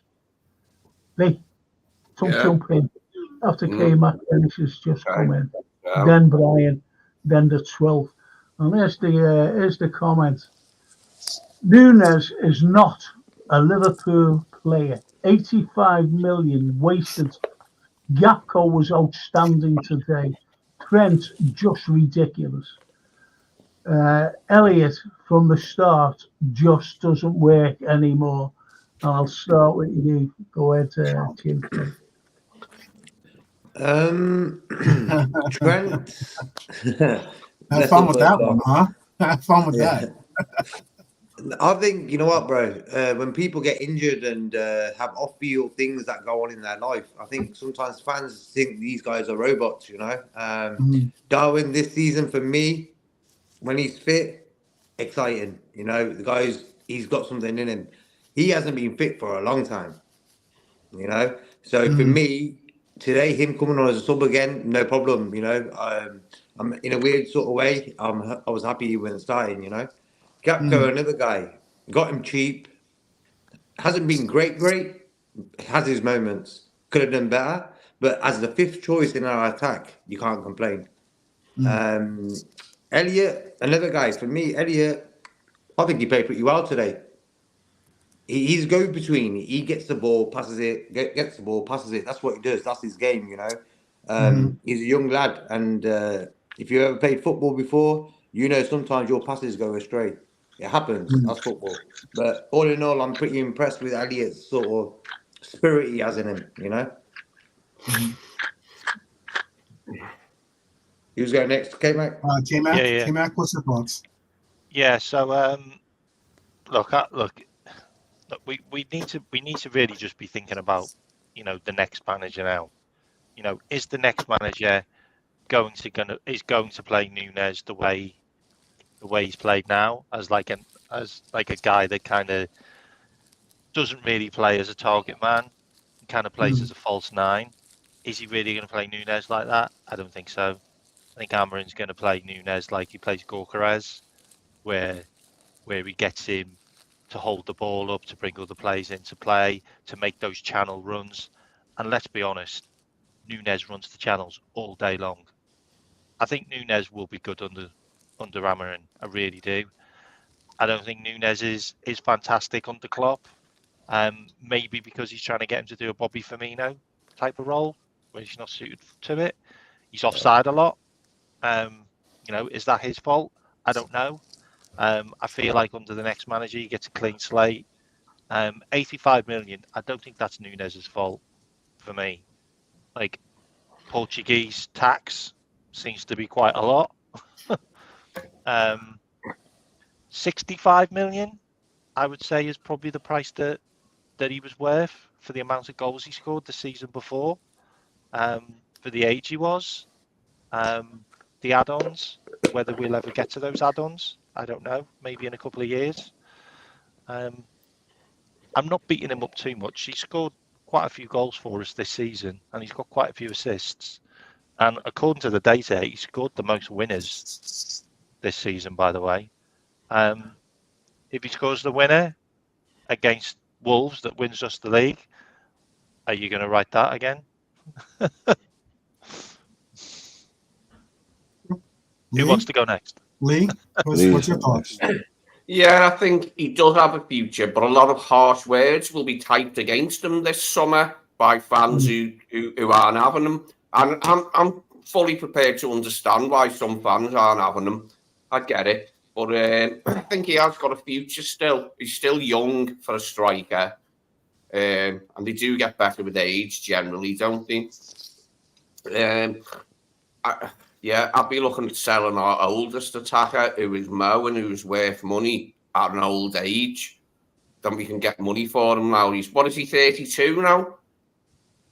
Is Mo 32 yet? Yeah, He's already 32. Now, he's probably got he's got a few years left in the Prem in his tank if he wanted it. But I think the money we can get for him at his age needs to be grabbed by FSG and spent on centre-halves and a defensive midfielder, and then spend their transfer kitty on Mo's replacements. Give it a transfer kitty as well as what we sell. You know what I mean? Don't just leave us with the money from what we sell. Give us some extra money as well on top of what we sell, and see what we can do with new money. The Emperor's new clothes, like the new LFC, the new manager, rebate for certain players. We don't need a lot of tinkering, I don't reckon. We don't need a lot of money, but we do need that Mo money, I reckon, now he's 32, because we ain't got money from nowhere like other clubs. We can't just go bosh and buy 2 centre-halves and a defensive midfielder and a left-footed replacement for Mo all in one go without selling. And Mo's the best way we can get it, I reckon, with him being 32. It is time for it to end, I think. All right. What about you, Brian? Yeah, well, if you look at it, take it apart there, Nunez is not a Liverpool player right now. You can't disagree with that statement at all. He absolutely is not at the standard of what you're talking about, Liverpool player. Not one of our best acquisitions for the money. 85 million wasted. Potentially, yeah. If it doesn't work out under the next manager, I think he gets a new manager. I think he's massively underperformed for me. Like Lee, you were saying yourself, look how he played when he came on today. To me, nothing personal with the guy, but myself as a football fan, I've lost patience with him. He went to target, was he? No, I think he's still, basically for me, he's still pretty much the same guy we bought. He hasn't improved. He still does all the same good things, but he hasn't refined his game, hasn't sharpened up his game. Of course, the price isn't down to him. I think he gets the next. Yeah, I think he gets the next manager. I don't think we're any kind of rush to sell him. I think the new manager will definitely play with him, and if he can get him into a role that suits him a little bit better. But yeah, for me, he's just basically. If I wouldn't want to buy him today, if he'd gone to Tottenham and played like that for 2 years, I wouldn't want us to go and buy him. I wouldn't be wanting us to go out in the market and buy him again today. So yeah, he gets a bit more time, but 2 years is a long time. Gakpo, good. About Nunez's sub-performance. He hit the side netting twice, once from the right with his right foot and once from the left with his left foot. but sadly it wasn't inside the post. It was the outside of the side net, and twice, mate. He weren't likely to hit the target. Was he? Like, you know what I mean? He's in that type of form, but I still think he could do something. If we sell him, I wouldn't be heartbroken or nothing and go, why? But what money could we get? I don't know. So is it likely? That's the way you've got to look at things. And the Mo thing seems more likely because of his age and the money available, if that money's available from Saudi. All right, Lee. I'm going over. I'm going straight to the 12th man here, and Anfield Road. Nunez is a waster, and I want him gone. Not good enough. Will never be Fowler, Rush, or Torres in terms of what we need. I'd like us to cash in on the mess he is. Right to you, 12. Wow. This is all about Nunez. I can understand, everyone's warranted to their opinions and everyone's warranted to the players they like or dislike. And everyone can also have their own standards, I guess you could say. But for me, I am a Nunez fan. I like the upside that he's a young, viable player that, in my opinion, has improved on some of his skill sets. Whether it's through the tutelage of Klopp or even the tutelage of his Argentinian coach, Uruguayan coach, who has been, well, I think Bielsa he is Argentinian, I think, so I could say that, I guess. But all the same, I still think that he has shown some levels of progression. In my opinion, I think that he's learned how to properly press a little bit better. I think that he's shown, obviously, he's always had the heart and determination and everything else. But I know that, I know Brian's probably sitting there ready to pounce by, saying if the first thing you say or if the main thing you say about your striker is not goals, then you have an issue. So I can say that he is a good player. I think that he has a lot of upside and a lot of promise. And what I often want to say is people get so inebriated with the 85 million. And I know something like 60 some odd million originally, but they added 20 for all the incentives that he's reached already. But if you look at it in the market, that is pretty much an average cost for a top tier striker. And you got to add in all those other levels that you have to put in there. Liverpool is not a small club, so they're going to put extra tax, thinking that you're going to have to spend more to bring in this name from whatever team is coming from. Go ahead, Lee. You want to say something? Can I say, in defence of Nunez, think about the money that our rivals, our biggest rivals, some of them have wasted on bad forwards. Anthony, how much he made that Anthony fella, he was more than Nunez, and they had to pay it all up front. Exactly, bro. Yeah. Chelsea. How about this? How about the fact of often we get so ripped up into it. You look at it. I have a list of the prices that were paid, transfer prices that were paid for strikers in the Prem, just in the Prem. And if you look at it, Lukaku is on that list 3 times. Okay, as in how much he's been spent on, and the sheer fact that it twice was with the same team. So Do you know when he was at his best, Lukaku? It was his loan spell at Goodison Park, 12. It was when he was at Goodison playing for Everton, and he bloody scored quite a few against us. Mm-hmm. And that was his best period for me, his loan spell at Everton. He was bang on it when he was about 23, 24. Mm-hmm. No, I just think that people, there's a lot of players out there that have gotten big name signings. Hoyland, 74 million euros, I think. What was it? Mudryk, some 80 million, something like that. Antony, 90 million. These are players that aren't even playing in the striker position, but yet they're getting that kind of money for like some of these wingers. I think You're going to have a 75, wasn't he? Jadon Sancho 75, and that didn't work out. No, he was like he was very close to 100 if you go euros at least, because they were getting him from Dortmund. So, yeah. but yeah, you're right. No, you're right. As in, like, all these players, you have to consider you have an adjusted market. And I know sometimes we look at it from a Reds perspective and say, oh, 85 million, that's a lot of money. It's a lot of money. Well, guess what?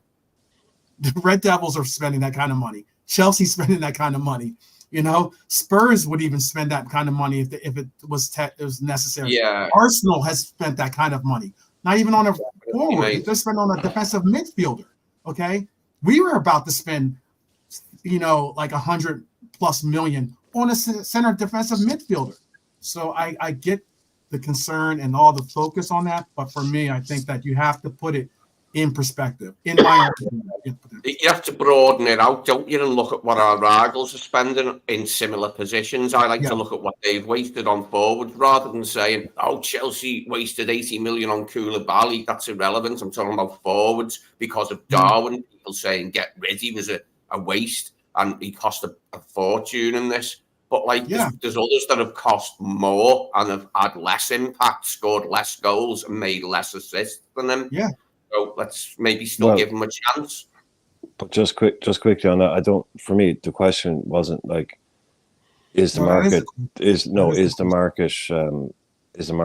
up? Is the market inflated? No, but for me, originally the question was he any good or not?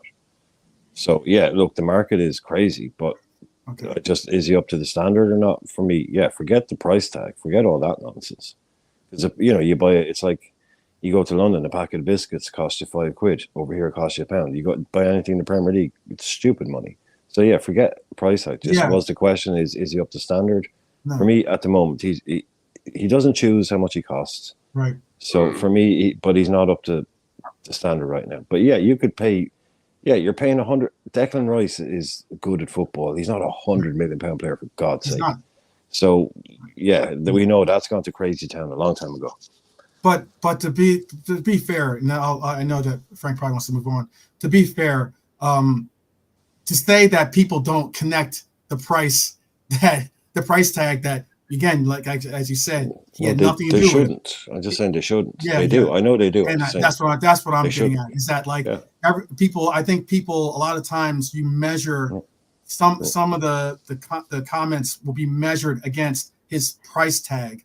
And sometimes if you want to do that, okay, rightfully so. But I mean, if it is going to be measured against him and his price tag, then at least understand how the market is different.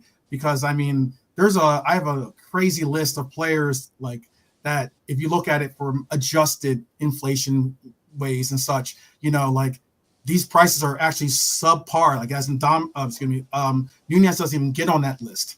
If you take with like the adjusted inflation prices for some of the players like your Sterlings or the likes, that kind of concept. It's Paul Tompkins. He's a Liverpool writer. You know him, Frank. Paul Tompkins. Tompkins Times. Mm-hmm. He was the first guy that did that a few years ago. He came up with the football inflation theory. He worked it all out. He spent years doing it. Yeah. And he came up with it. He couldn't trademark it, unfortunately, but I'm sure Frank will know him. He was very unwell, unfortunately. But Paul Tompkins, one of the best Liverpool writers of all time. He was the first guy that I started reading online was Tompkins Times. He's brilliant. Absolutely brilliant, that guy. Yeah. Yeah. A proper red. You talk about proper reds, that guy. Yeah. I know he had serious health problems, but he came back. But he came up with that whole theory and worked it all out himself and did all the maths on it and everything. Brilliant. Well, I'm trying to get right up to date with all these lads here. And, look, Ludovic, I think this is a good point. If Nunez scored 30 goals instead of having 30, the same fans would be glorifying him. See what I mean? It's the chances that he's missed, and he could have easily have had 30 goals. Yeah. But that's what we need. We need someone to, you know, it was like Mo a couple of years ago. And when he was, everybody, they were falling over themselves over Mo. They were drooling all the time. And because he had like an indifferent season this season, they're all wanting to get rid. You know, they're bringing his age into the equation. I never heard anybody, it was only me, who mentioned about Milner. I've said he doesn't start games, he comes on as sub. But if he starts a game, he goes off, he can't finish a game. But we need someone who finishes a game and starts a game and whatever. That's what I was saying. And no one took any notice. He was saying he's the fittest man. I said he wasn't the fittest man. Mo Salah's the fittest footballer in the Premiership. Anyway, that's me. So, Ludovic M, as he said there, and Anfield Road, he is crap. Smirking needs to turn into anger instead. Worst thing to come from Uruguay since Seb Suarez took a while to become prolific. That's coincidence. He's at Sporting with Amorim. Sequata is ex-Liverpool. He's at Sporting with Amorim. Yeah. And Anfield also, well said Brian on Nunez. He is. Oh, Jesus. Yeah, well, you know the okay. I'll read it. Yeah, you don't need to read it. I'll read it. No, don't read it. Yeah, I'll read it. Yeah, he doesn't swear here, I don't think.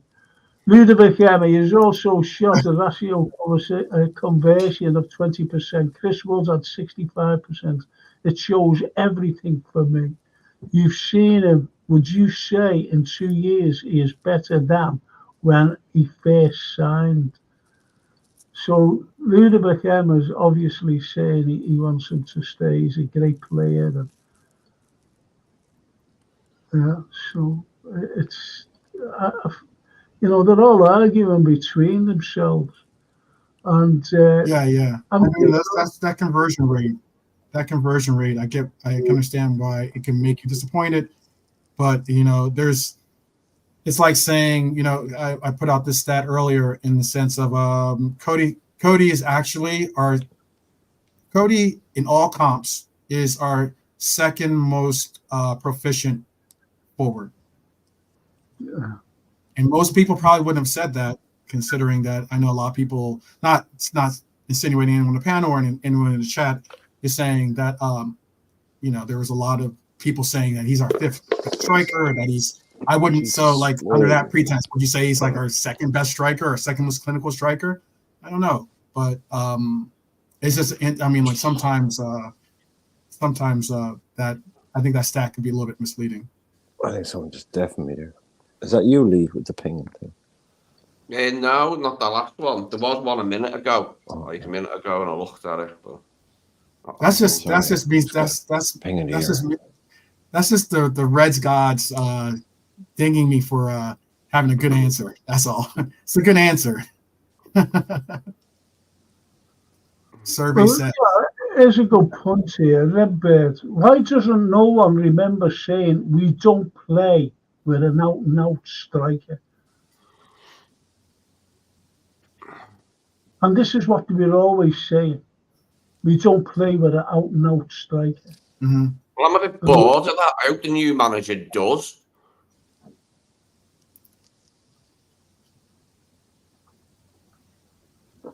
But that's the way it is, you know. And these lads, it's like what Ali says, and this is a lad from Romania, by the way.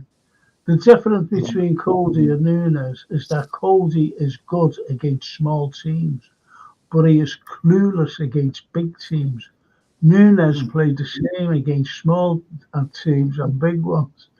So you don't know whether he's saying that he's Yeah, sure. you're not sure. Yeah. If you know what I mean. Yeah. So they're all arguing between themselves, which is good because, you know, they're sticking with us. And the Redbird says, Raw, when I'm talking about other players, I'm not sticking up for Darwin. You've got me wrong, bro. If nothing else, he divides opinions, Frank. If nothing else, he divides opinions. Yeah, well, all right. Well, we've got an up-and-coming match this new week, and it's against Everton. Right. Yeah.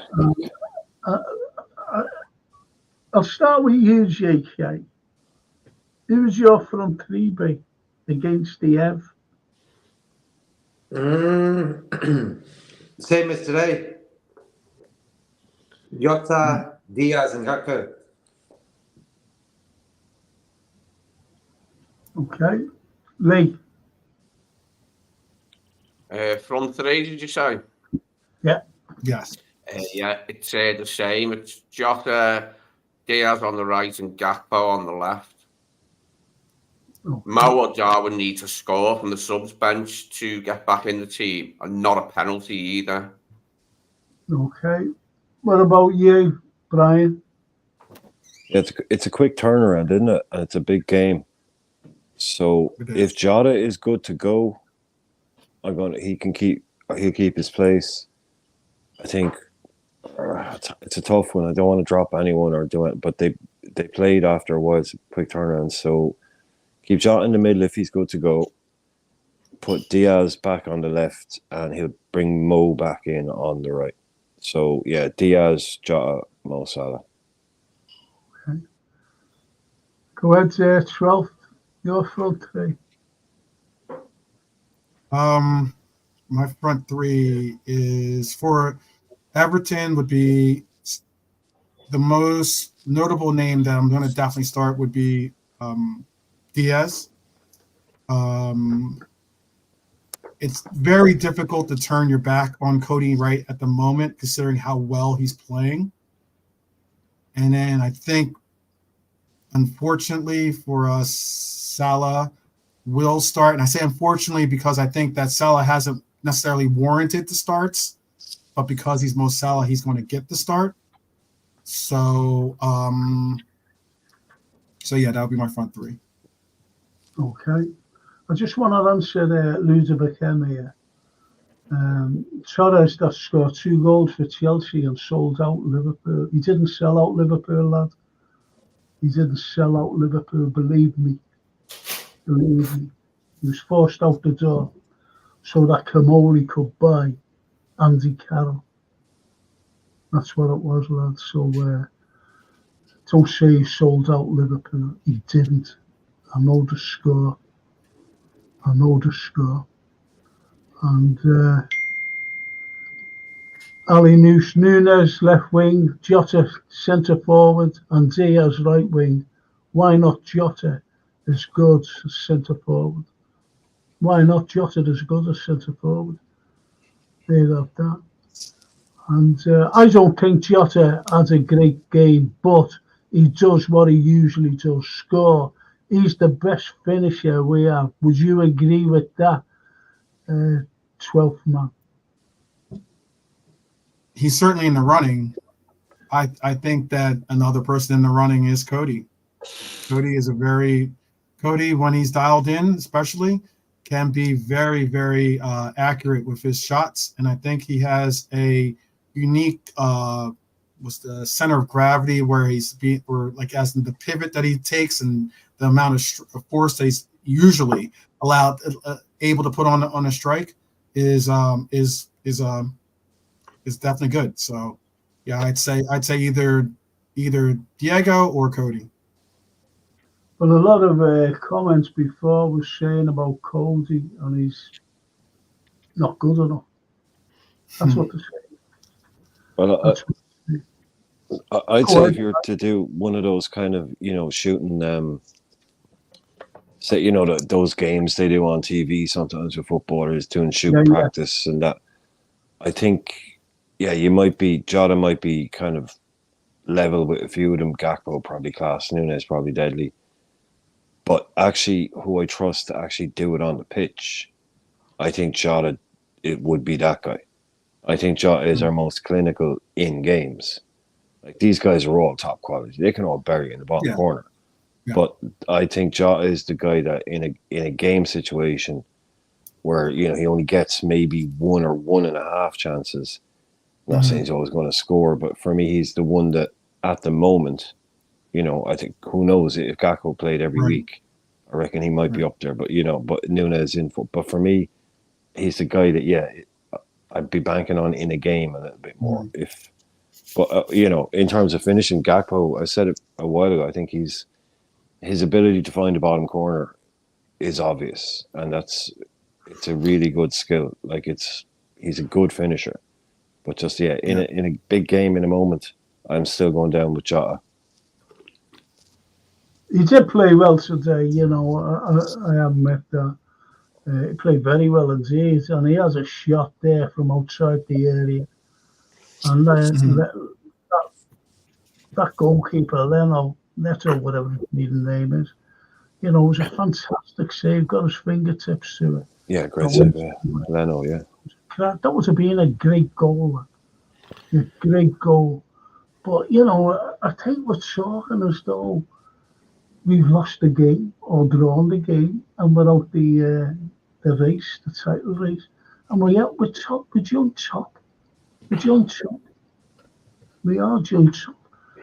Who's you having in your back four? All right, I'll start with you, Brian. Who was you having in your back four? For the Ev? For the Ev, yeah. Yeah, all right, okay. He dropped Thingy today, didn't he? Was Konate dropped because he was injured, or was that just... It's anyone's guess with it, because we don't know. Because if he's fit, if he's fit, I'd be bringing him back maybe. Virgil, obviously. Trent, obviously. And Robbo, I'd go to the main boys, the main back four. I don't see any reason to change the fullbacks. But obviously Virgil is a no-brainer. Unless there's something up with Konate, I think he should come back. That's fine. Yeah, I'm cool with that. Yeah, and obviously Alisson. So well, we just pick out, all the time. So you don't need to go into there. So who would you pick for your back four, Lee? Trent, Kwanzaa, Van Dijk, Robertson. Okay, there you go. What about you, Jay? I'm going to keep the same back four as well, plus Alisson in goal. And I think just the whole attacking situation, I think Darwin hasn't been right ever since he got injured. And in a weird sort of way, I wish, and the games he comes on us, as sub and stuff, that's just for him to get fit again. I think fans thinking he's going to be the same player. Some players can do that. Look at Endo. He needed a few games. Today was the best Endo I've seen in a while, since he got injured. So fans need to realise that about players get injured. They're not going to be great when they come back straight away. But for defence-wise, I'll go with the same defence. I think Kwanzaa gives me more sort of peace in the game. When Konate plays, it's not so peaceful as such, So for me, go with the same back four. We need to be careful with Konate. We need to keep him fit for France when the season's ended. We can't be risking playing him again this season to just play Giroud and then let him go to Paris Saint-Germain in the summer and have done with it. Because I've lost faith with his fitness, his lack of fitness. Okay, what about you, 12? Who's your back four? The tried and tested, as in Robbo and Trent on the wings there, and as the center back pair, I'm going to go with VVD, and I'm going to. This is a real time and testament for Konate to really just buck up and try to get through, the niggles and the knocks that he's going to take, and really fight for what is slowly but surely becoming a real competition for that second pairing. Kwanzaa's played well today. I wouldn't put Kwanzaa into the fire against Everton, but I would definitely I definitely appreciate what the progress that we've seen from Kwanzaa. It's worrying to see him go down today, wasn't it? See, remember he went down and you're looking at his knees. I was like, oh no, please, not this. Yeah, I'm quietly confident that Kwanzaa can keep Dominic Calvert-Lewin quiet, and anyone else Everton can throw at us. Who else have we got? Decore sits off the forward. Only when he'll play us, he'll play a 4-1-1. 4-4-1-1 won't be Everton, you know it. So it's going to be Calvert-Lewin probably up front. Decore behind. Anyway, Calvert-Lewin's out. Oh, is he? He's always that. Okay. So it'll be Beto, maybe? Yeah. Beto and Decore. Yeah, I could go with Jarrell handling them and leave it's continuity you need at centre back. Stop chopping and changing the two centre halves. Pick one and just go with it. And it seems like he's picked one now, and it's Jarrell. So good. I'll say this right now. I think that judging from what we just saw, the Forest game, I don't know if everyone watched the game or not, but if you watched that game, at least in the highlights especially, Ashley Young will be put to task once again against Diaz. And the last time I saw that matchup, I thought he was going to retire. Put it that way. After I did. In fact, I took to YouTube comment sections to moot the point right with other fans to see if anyone bit. But he did look like he needed to retire that day after Diaz was done with him, didn't he, the poor guy? Yeah. Well, Liam McHale agrees with you. Agree with Lee. I'd have no qualms about playing Jarrell in the derby. He is a cool centre-back. Well, he's going to be for a long time to come. Whether he's going to do it next season is another matter. JK, who's your? Did you give your back for? Yeah. The same as today, bro. Yeah. Okay, I meant to, okay. Your midfield. This is the tough one.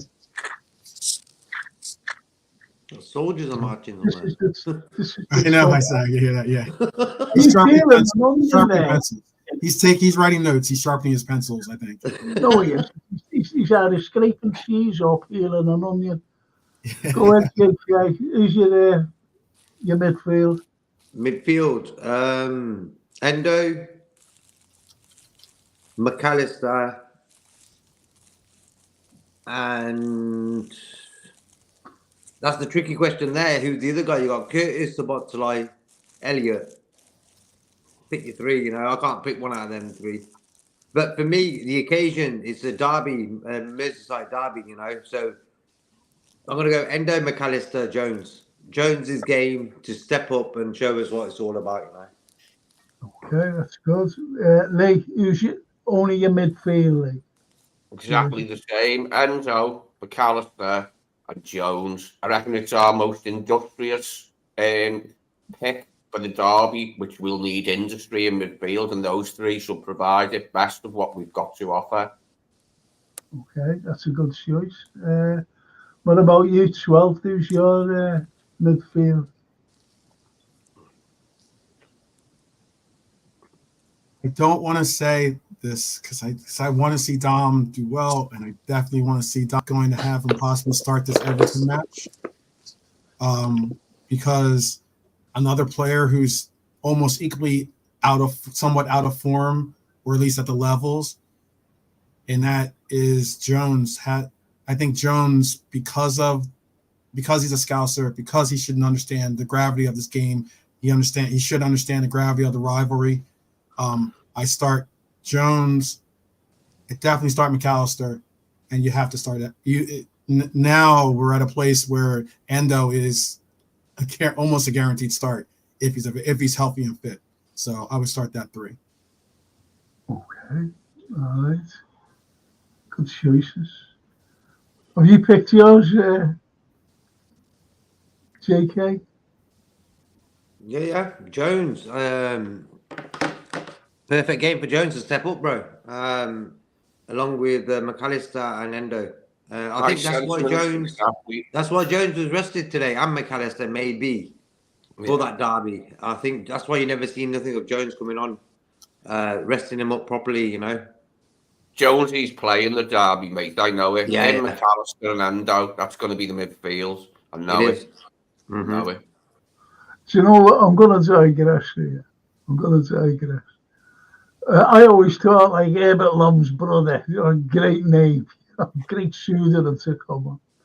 And there's a lad, or whether it's a lad, I don't know, called Amaluja, right? So no matter how you answer to Amaluja, when you comment, and it's got Amaluja. Mhm. Do you get me? Do you get what I'm saying? Like, Yeah. the cracker. I really do. Yeah, I love Makes it. me think of that Look, song. like Ludovic sends one to say, I can tell I'm a loser. I think that's something else. That's something else. But Yeah, that is something else. I think I'm fantastic. But I like Shady with all that. You know, this is the. It's like Yusuf. No, yeah. And he said, I think that is. I mean, isn't it? The Fonz is cool. Fonzie from Happy Days is cool, right? So that was the comment earlier. That's why I had that in there. So, you know, Yusuf is even saying, what's with the fighting in the chat? But it's, I don't know. You know, I don't like any, you know, nasty stuff. It's all right banter. But when you become personal. Well, it is getting quite personal in there at the moment, Frank, to be honest. Yeah, so I think a couple of them need to chill out. So yeah. It is as Red, he said, we won today, so let's just take a step back. Exactly, we won. And this is the positive thing. Just imagine if we had got beat. Yeah. Imagine you got beat or even a drew. Yeah. 2 wins away from home in a row. That'll do. Let's get another 2 as well, because our next 2 are away, aren't they? Let's go to Goodison. Yeah. Then let's go to the London Vitality Margarine West Ham Stadium and get 3 points there. And look what Palace did to them today. They are shot. Man. They are shot. Yeah. See, I said about the Fulham game last week, the week before, whenever, as well. I said that this is going to be our toughest test. I said that. And look how it was good. I'm not saying it was a stroll in the park, not by any means. But we went out there. We did what we had to do. And it was sickening for us when they scored, you know, with a couple of minutes to go in half time. It sickened our lads. But we came out, we were resolute, and we knew what we had to do. And we went out and did it. And that's the point I'm making. So on when are we playing? Is it Thursday? Wednesday or Thursday? Wednesday night, yeah. 8 o'clock Wednesday, yeah. Okay. But when we go out on Wednesday, we have to have, don't forget, this is a derby game. And this is why I said weeks and weeks back, our derby games are always the toughest, especially in the city, because you have both sets of fans roaring for you to look at. Hey, look, the ticket from last time I went to the derby at Goodison to see the derby at Goodison, it's quite a while ago. I don't know if you can see the date since the last time I went to Goodison for the derby. 1930. 1930. It was proper old, man. What year is it, bro? 2000 was the last time I went to Goodison for the derby. 2000 or 2001. No, 2000, I think. Mad. That's history right there, bro. Yeah. What was the score? 0-0. It was rubbish. Badly rubbish. Oh. Yeah, April 2000. April 2000 was the last time I went to Goodison for the derby. Oh, wow. 23 years, that's a long time ago. I thought it was one of them old £5 notes you used to buy. That's what I thought it They was. went south. Like the Oldridge Everton ticket from 25 years ago, nearly state of it. Well, when I was going to, like the European games, especially the semi-finals and the finals, I used to collect the stubs, Yeah. and I gave them to Francine as she was growing up, Mhm. and she had loads of them, and she lost them in transition. Oh, She lost them in transition, which is unfortunate, that is unfortunate. But I'll show you something. It's a dying breed, unfortunately. Especially so, a lot of times now they have the digital ticket. Yeah, ticket. Yeah. So you just have it on your phone, and it takes See away. See that book? Yeah. Worth a fortune. Really, worth a fortune. Yeah. And I'm terrified of it. and I know it's, like I do a lot of reading, and got a big library here. But I'm terrified of this because it's worth a bloody fortune. I'd rather just have a Penguin Classic. But it's a first edition, you see. And a lad by the name of Salvador Dali, you all know Salvador Dali or heard of him, yeah. And he did the illustrations for that book, and it's the only book that he's done illustrations for, and it's a first edition, printed in New York in 1946, of Macbeth, favourite play ever. So, I'm not, I know I was digressing, I was just trying to, take the Memories. The chat about Look, it's not. If I could just say it, I know I personally don't reside in Liverpool at the moment, but I know that it is very difficult when this matchup comes up, because it can divide families, it can divide households. I know from I don't know if Marion is in this chat today, but I know in the cases of we have a loyal Red that graces our channel, and she her husband is an Everton fan, and obviously she's a Red. So I mean, those conversations are always very, very difficult when it comes to this matchup, I'm sure. So I'm hoping that everyone gets through this one. Yeah, I think that's a good point, simply because, as I said, this is a derby game. You have to, if you live in Liverpool, you know what it's about. People go to work. They're going to work tomorrow. But when I used to be at the weekends, it's all week of it. All week. And it's what you call the bragging rights. Mm. On the Monday morning, going to work, the bragging rights started, Right. But it's going to be hard. It's going to be hard playing there, because no matter what, all the form, everything else, no matter where you are in the league, goes out the window. And it's an old cliche, isn't it, going out the window? Yeah. But I tell you what, I'm going to say it right now. We're going to beat them. There you go.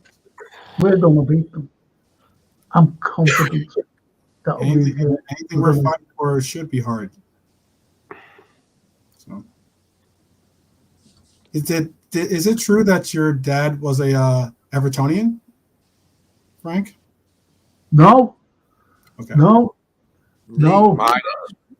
I just want to make sure. In the chat, I saw Youssef or Lee. I'm sorry, Lee. Your dad was. My fault. Yeah, but my mum and dad split up when I was 6, 7, I think it was, and I haven't picked a football team then. My stepdad, he'd been to the European finals before he married me mum. And so I'm a Red because of my stepdad, but my birth dad, he's Evertonian, isn't he? Okay. So I'm glad they're not going down. They can stay up, but that's all I want for them. Yeah. Do you know what Dean says? On top of the league and all these problems, right? So what he's saying is like problems that we've had, from the likes of injuries and, even bad form on some players. Injuries, VAR, bad refs, everything, all the problems that we've had. And look where we are, joint top of the league. And bad players all over the park, apparently. Don't know why half of these in the chat bother to watch us. The negativity is strange. Lyrics, bro. Exactly, Dino. Yeah. It's like it's madness. The level of negativity within the fan base. It's like, come on, man. Like, Sporting Liverpool is about positivity. Have your opinions, no doubt, and stuff. But all in all, like, why the negative vibes all of a sudden? Like, we just had half the team, more than half the team, injured. Klopp's decided he wants to go. All this going on, and still we're joint top right now. Chill out, guys. Just want to say hello to DW. Because DW, he's been watching a program that I always seem to miss now on a Sunday. It's a political program. But I'll catch it later. I want the monologue later on there. And I want to listen to Colonel McGregor. Anyway. Yeah, tell people in the chat who mentioned it, like my dad's divorce, my mum and dad's divorce when I was 7 spared me the potential ignominy of being an Evertonian. I've often pondered if I would have been an Evertonian if they would have not divorced. And I could have been a Blue all these years, being even more disappointed in that life. That would have been fairly awful, I think. Well, I was just dragged to a game when I was about 6, 7. Well, our Stevie was told, bring in the game with you.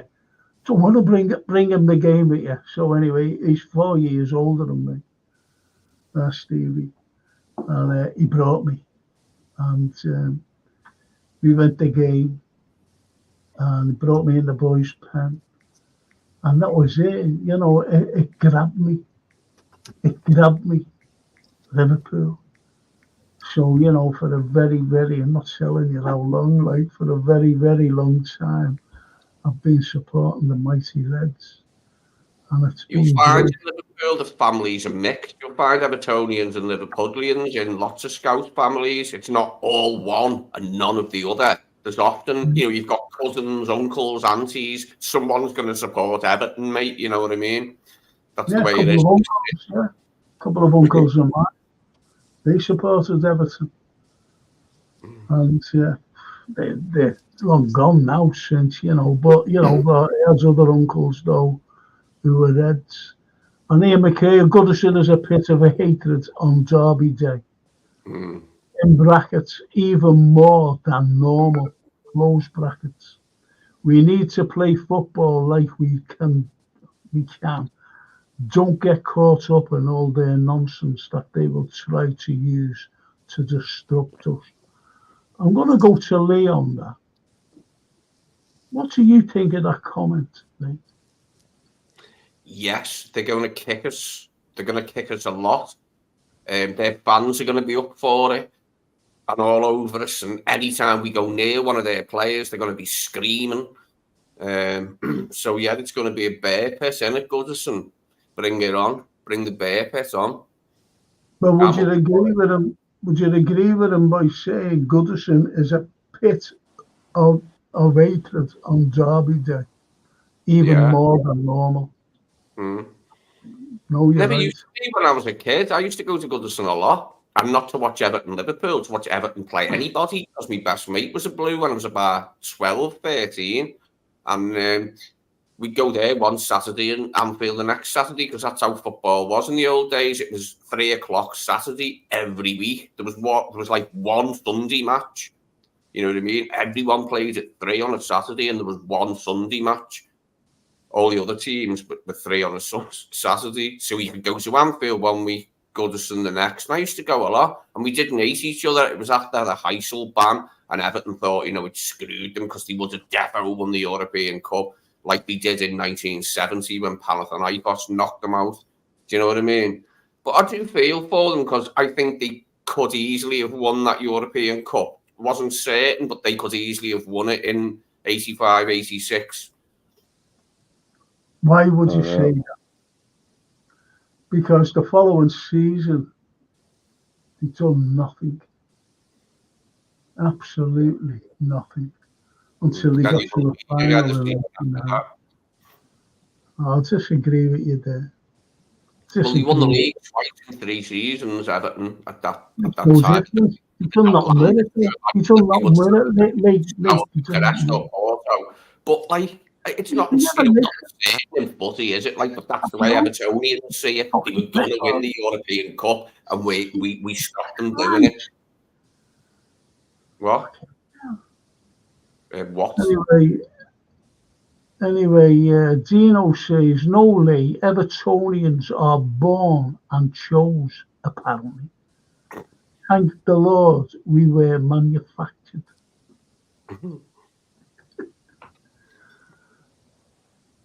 And I'm a loser says, Jürgen is leaving because FSG have done a number on him, time after time.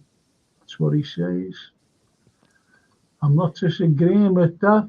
I'm a loser, lad. I'm not disagreeing. And Lovely Jean says, watching Klopp sit in the dugout during games sets a bad precedent, in my opinion. He may be tired, but you fight till the last whistle of the last game of the season. Oh, that's coming down hard, isn't it? The one and only time I was at Goodison was September 1991. Tell you one time I was at Goodison, Everton Bayern Munich. That was a good game. Went with me mate Paul to that, Everton Bayern Munich in 84, 85, just before ISIL won it, like, when they won the Cup Winners' Cup. Well, the last time I went to Goodison was in the 90s. And remember the 4-4 game? Yeah. Getting called murderers and everything else. That was the last time I went.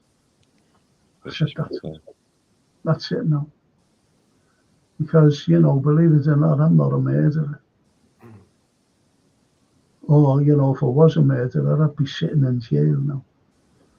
And that's what I just don't like about it. Yeah, I've been to Everton covertly with my dad in his capacity as an Evertonian, and me just being his son. I've gone with him since, like, the 90s and that. And no one knows you're a Reg. You're just there to watch Everton play someone with your father. And but, like, yeah, I've laughed at some of their banter. I remember Nigel Clough was playing one day against them for someone, and somebody was all over him, you know, being an ex-Liverpool player. It was quite funny what he was shouting, like. Made me laugh anyway. Well, yeah, there's a positive thing, isn't it? Everton 0, Liverpool 6. When you look at the whole Everton-Liverpool thing, Everton would want us to lose the league, but we don't want them to get relegated because Liverpool needs 2 clubs in Liverpool, you know? And that's how that situation is. We've got a better heart than them guys, you know? They want us to lose the league, but we don't want them relegated.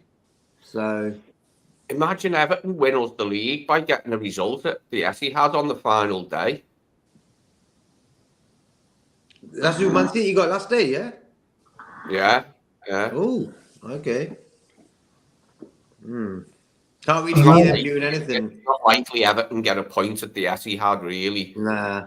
Can't You're really not looking at that bloody handball that wasn't given until Foden and that went. Yeah, that's their move. That's Maybe, their move. maybe we need to find out. Because the linesman went for it, like, and went. And then they got it, like, because they moan. We don't moan enough, Liverpool. If Salah moaned like that when Odegaard fell on it and went.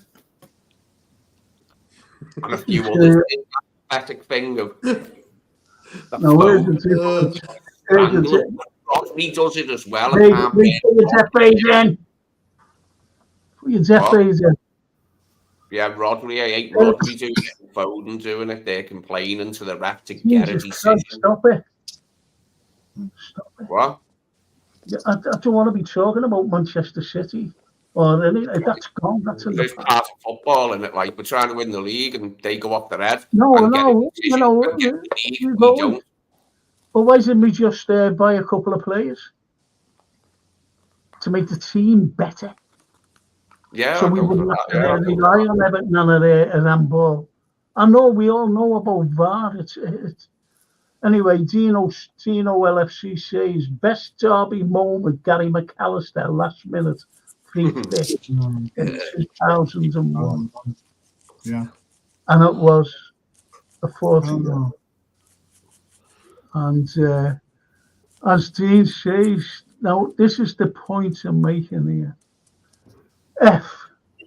I'm a Scouser, and I want Everton liquidated. Now, if you read the language there, not the F word, but if you read it properly, this is what Liverpool's all about. This is what Scousers are all about.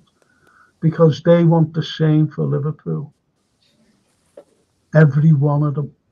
Every single one of them.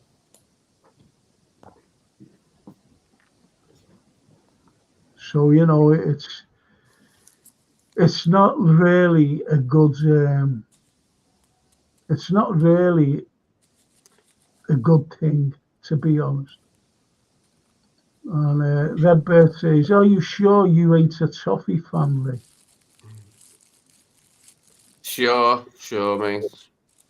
And Dino, this is Gene replying to Dino. Gary Mack had me hyperventilating in front of the TV that day. That's when I knew LFC was in my blood. That's nice. I'm a loser. Origi best moment. Origi best moment. I'm going to go to you, 12. What was your best moment in a derby game? I was going to say the Origi moment, actually. That was one of my favorites. That was the or even Curtis Jones. Curtis Jones had a moment as well that was memorable. Yeah, when he killed the ball. It was in a cup match, wasn't it? Yeah. I'll tell you another great thing, and it was a great goal, and it was Sturridge. When the ball came over, it came over his shoulder, and he just one bounce, and he just lobbed it over into the net. Absolutely fantastic. That's what Mo should have done the other night against Atalanta. So is that definite? Calvert-Lewin's injured. Yeah. What about Ian McCain? Nick Barmby banging him one after moving to us from Everton was priceless. Did you know what he'd done? He was a taxi driver, and he picked Nick Barmby up, and he said, "Where are you going?" And Nick Barmby gave the address, and the driver was a blue, and he locked all the doors because there's internal locks, and you can't open the door or anything. And he got that wire, haven't they, across, and he dumped him. He just brought him to no man's land and dumped him. Yeah, get out, and left him. Where in the countryside somewhere. That's how good it is. That's what it's like here. Do you know, for me, go ahead. Yeah, I know it's not. I think maybe like when you say derby, yeah, I suppose you mean league, right? Probably. But for me, it has to be Rush in the cup final. That's my best moment. Us versus Everton. But yeah, the one right in the corner, yeah. Yeah, us when we beat them in the cup final, Ian Rush. That for me is my favorite Liverpool v Everton game. Yeah, but every league game, because I grew up like kind of end of the 80s, 90s into football. Every league game was a war. Every single one of those league games was just like red cards, fouls, all of that stuff. They've toned it down a little bit, but so I don't really remember like a particular moment from one of like the Derby league games because they were all like really intense games. But yeah, that moment against Everton has to be Ian Rush in the cup final. I remember our Gerrards, and it's only to Steve. Let me just say these two. Steve LFC says Origi is my best moment, and Klopp running on the pitch. And I'll go along with what Dean says. Evertonians have turned Liverpoolians bitter after decades of vile chants. I remember in the 95 FA Cup final, we wanted them to win. Year later, they supported United. That's when it turned for my dad and me. No, our kid, he couldn't make it, our Jared, and he went to the pub that he normally goes to, and all these fellas walked in. This is the United game that Dino's talking about. They all had T-shirts on. Man U, they had. And when they scored, Cantona scored. Eruptions by the Evertonians, They were all made up. But I've seen it myself. I've seen it. Sorry, Frank, that was a question I wanted to ask you, actually, earlier, you and Lee. Because like I said, when I grew up, it's time, like, the way they give labels to everything. Yeah. When you say Liverpool, it was always known as the friendly derby. Yeah. That's what they used to call it. They used to call it the friendly derby. Yeah. And it was. They always say, oh, well, half the family would be Liverpool and the other half would be Everton. And they'd all go to the game together and they all love each other. And they never, there never any problems. No. But you're saying nowadays that's long gone, right? You wouldn't call it the friendly derby today. It's gone years ago, unfortunately. Because I remember it being good. Was it real? Was it real though? Sorry, was that real? Okay, right. At some point it was. Mm-hmm. See, what it was, like when I used to go on the telly, when coloured telly first came out, and you see derby games being televised, Match of the Day or whatever. You see lads with blue and white scarves on, standing next to lads with red and white scarves on. They were mixed. It was all over. The only place that they couldn't go was in the Cop and the Bullen's End. I think it's the Bullen's End at Goodison. So, they were all around, but there was nowhere. Then all of a sudden, it was after Hillsborough. That was it. Even in 1984, we all went down. Remember it? On the coaches and on the trains, singing Merseyside. And again in 89. Then after that, bang. See, don't forget, when we got banned, can I finish, mate? Sorry. When we got banned from Europe, it wasn't Liverpool who got them banned. It was Mrs. Thatcher. When she said, I want all, they just banned Liverpool. They just banned Liverpool. UEFA, they just banned Liverpool for 5 years. And Thatcher said, no, I want all English clubs banned. And people forget that. We get the blame. The Evertonians blame us. And was it our fault? It was Thatcher's. You want to talk to her? We got an extra year. We got an extra year. We got banned for 6 years. All English clubs were banned for 5. We got banned for 6.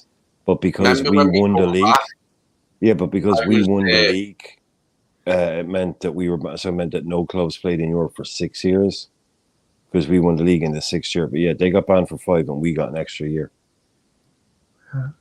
Yeah. And it was just, I always remember someone mentions about Billy Butler there. And where is it? I think it was. Oh yeah, the Soulboy. I remember being at Goodison and the fans used to climb up on the railings by the clock, and Billy Butler said on the tannoy, "You can't can you please get down? You might get hurt if Tommy Smith has a shot." So there's a little bit of connotation with missing and whatever, like Joe Gomez, for example. But I always remember Billy on the radio, when Liverpool were just the business of the world, never mind of Europe. And he said, don't worry, all you Liverpool fans, no willies are there, blue. He said, this is on the radio. He said, don't you worry tomorrow, lads. The FA have said Liverpool must play in wellies. They're playing Everton the next day. Oh, that went down like a lead balloon as usual. I was just wondering. I was going to ask who he was because one of my best friends' name is Billy Butler. I was just wondering who is this guy? He's a DJ? He's an all right. That's broadcaster, broadcaster Billy. Okay, yeah. My best friend's called Billy Butler. I mean, McCain's FO turned nasty in the 90s. I seem to remember that. Respectful up to the late 80s when Joe Royal was in charge in the 90s. That's when it turned dogs of war and they beat us regularly. My first visit to Wembley was the first All Merseyside Cup final. It was the League Cup final, but it was the first ever one. It was a rubbish game, but the best bit was not the game. It was going on the coach. It was mixed Liverpool and Everton, and the coach was dead funny, going through places like Luton, I think it was, and laughing at fat people. Sorry, I shouldn't say that, but because we were kids, there was fat people walking down the street, and because we were like 10 and whatever, we were going, look at that one there, look at him, and all laughing our heads off and that, because we were only 10, and kids are like that, and that was the best part of it. Yeah. So listen, lads, you know what I want off you, don't you? I want a prediction. Scores on the doors. You, Lee. Lee. 2-0 to us. I love the way you said that, Lee. You didn't know what to say, did you? No. I was thinking about the coach journey when I was a kid. It was funny, and someone got hit on the head by a can of lager. Someone at the front went, the old, like I was only 10, there was no lager for me. And someone went, throw us a can, and they put their head out, and like the can just went straight down, dead quick, and just went clop on the side of his head. It was so funny, that. Well, Colin says, Dino says, who's Osley? That's right. I'm a covert blue, aren't I? All this time I've been on here saying I support Liverpool. It's bullshit, mate. It's the couch. It's the couch. It's the couch. Yeah. It was there all along. It was there all along. Good work, Lee. Yeah. You're good, bro. Yeah. You're good, Lee. You're good. There's a thing on Facebook here, and it's a friend of mine. And he said, Liverpool's away support today was fantastic. They never stopped singing right up to the final whistle. Must be best away fans in the Premier. Easy. And I know Carlyle, who went down there, you know, every game they go to, these lads, and they call it Wilcox Tours, because Bobby Wilcox, as you know, they died, didn't he? So they just big reds, and they just call it the Wilcox Tours. They never miss a match, home, way, Europe, the world, Mars, Venus, anywhere you go. And Carlos says, we're still singing on the way home. You know, the way he's answered him on the coach, still singing on the way home. He's a legend, Bobby Wilcox, wasn't he, Frank? What? Bobby Wilcox was a legend. Oh, legend, yeah. Sorry to interrupt. JK, can you send me the link on Twitter? Yeah, no problem, bro. Yeah, thanks. Sorry, thanks. Back in a sec. What about? No, his phone is dying or something probably. So. Oh, okay. See, I never heard the other fella go, and he should have said it. I'll have to go. I don't like that, you know. I'd like to be told. You know, Kamer comes on, but never says goodbye. He should say thank you, you know, to somebody. And the chat, not just go, leave it like that. No, you put it in the chat, in the private chat. Yeah, but okay. Hey, is the West Ham match on the Saturday morning or the Sunday? Saturday, early kickoff. Early kickoff, bro. 12:30, is it? Yeah. At least they've gone a bit like off the boil, haven't they? And had a tanking off Palace. It's So the lovely Jean says a 4-1 to us. What's your predictive score, please? 12. I'm gonna go with 2-0. But if we score in the first half, I'm gonna go 4-0. Look at this number. Really Scotia.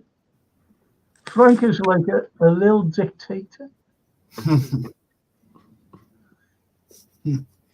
little dictator. Thanks very much. Scouse Astro. Napoleon. You need to chill, bro.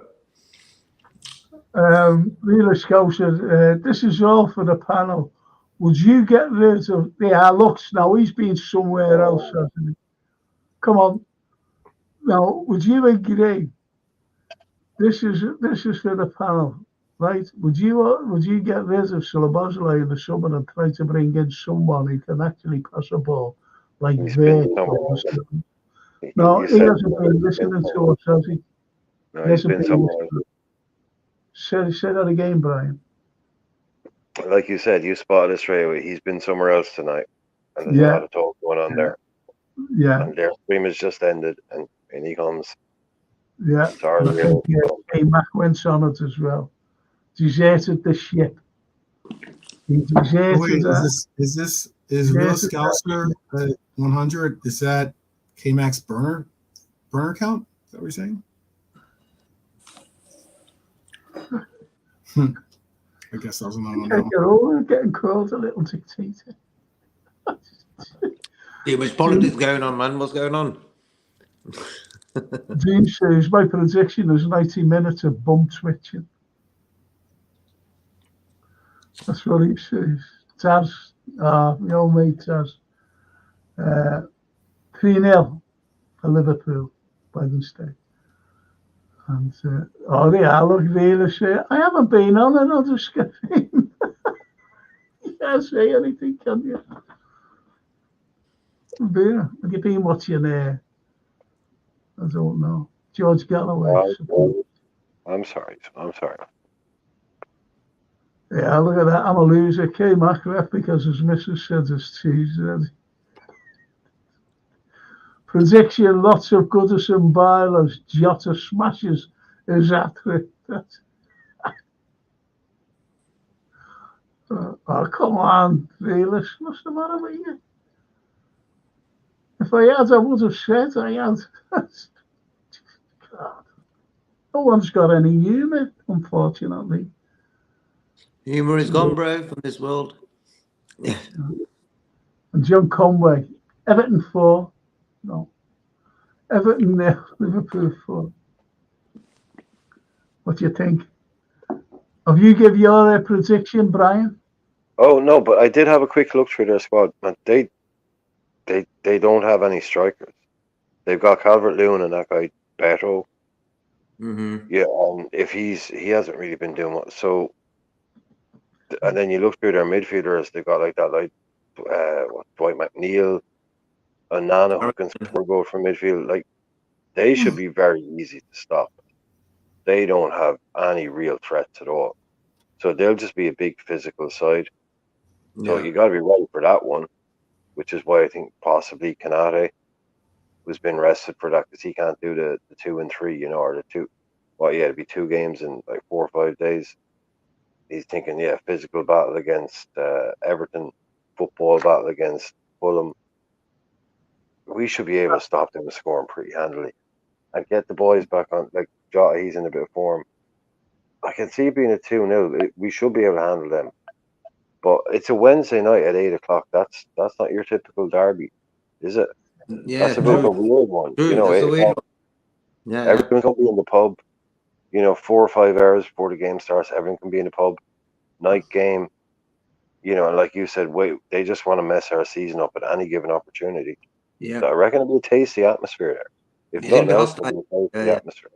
Mm-hmm. That's what it's going to be like, bro. Late game. I'll go with the 2-0 though. I'm going with a 2-0. I'll go with a 2-0. Well, remember when Origi scored that mad goal? That was a midweek game, remember? Yeah, under the lights. I'm nothing better than a game under the lights, man. Give it to me all day long. Yeah. And I'm a loser.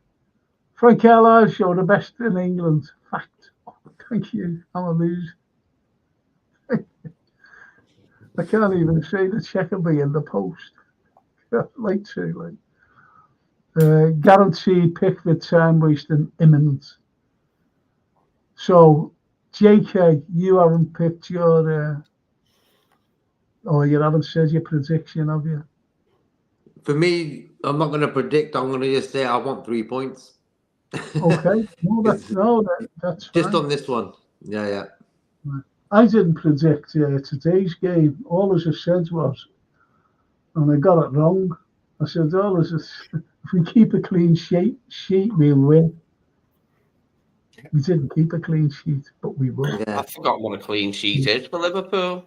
Guys, to respond to Soul Boyfriend, that is a guarantee that Pickford will be time wasting for sure. Or as Brian updated me on, Pigford will be wasting plenty of time. I mean, he'll be doing his best rendition of what we saw the Atalanta goalie doing against us in the last game in Europa. Did you ever remember when he was doing it at Anfield? And then Alisson did it. You know what it is? Alisson did it. Just lay there. That was brilliant. Do you ever remember Suarez at Goodison? Mm-hmm. Because during the week, Moyes said he's always diving in. And he ran out and scored on it. Just died in front of him. Yeah, he shot like that, didn't he? Yeah. You don't mess with Moyes. Give Moyes you do not mess with Moyes. He laughed. Moyes, he laughed. He just stood there and laughed. I thought that was brilliant. We should have. And Colin Dyke says, I want to see that coward Pickford getting rubbed up in the Championship over 46 games. But he'd most probably jump ship anyway, to be honest. And I'm a loser. I'm a loser. Gomez to score versus Everton. That would be ironic, that wouldn't it, to get his first ever goal for Liverpool. First on ever. A 1-0, yeah. On a 1-0 it'd be nice, yeah. Oh, wouldn't it just? And our Romanian friend says, Ali Nusi says, we will win 5-0. Need goals, you wouldn't cocoa. And now he says, Gomez with an header. I didn't know he could head a ball. But anyway, it's. So is that us? Is that it for us? Liverpool going to win. That'll be good, though, wouldn't it, lads? What Yusuf says. Trent free kick and shutters the Gladys Street end. I reckon we go there in the ascendancy, if nothing else. Like I said last night when we were talking on the show, I said, look, we had 4 awful games, 5 if you want to go to United, right? Or 4, Palace, 2 Atalanta games, the United game. So whatever we had, whatever we were going to do, had to start today. It was going to start against Fulham. If it was going to be a 1-0 win, a clean sheet, whatever. I wasn't very confident because I was expecting a similar team.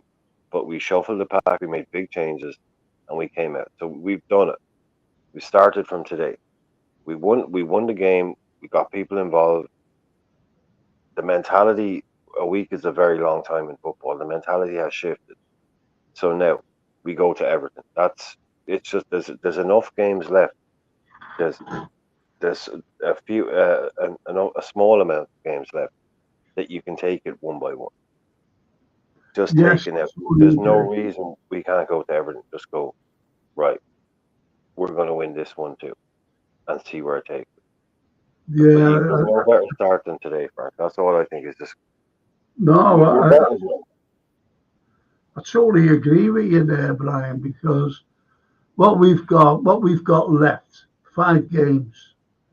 We've just won 2 back to back. And that it gives you confidence. And especially with Trent back and his long passing range, his free kicks as well. And, you know, I think that we can do well right up to the last game of the season. I really do. But one thing's for sure, people will still be looking at us. They'll still be looking at Liverpool, both Arsenal and Man City. I think they will.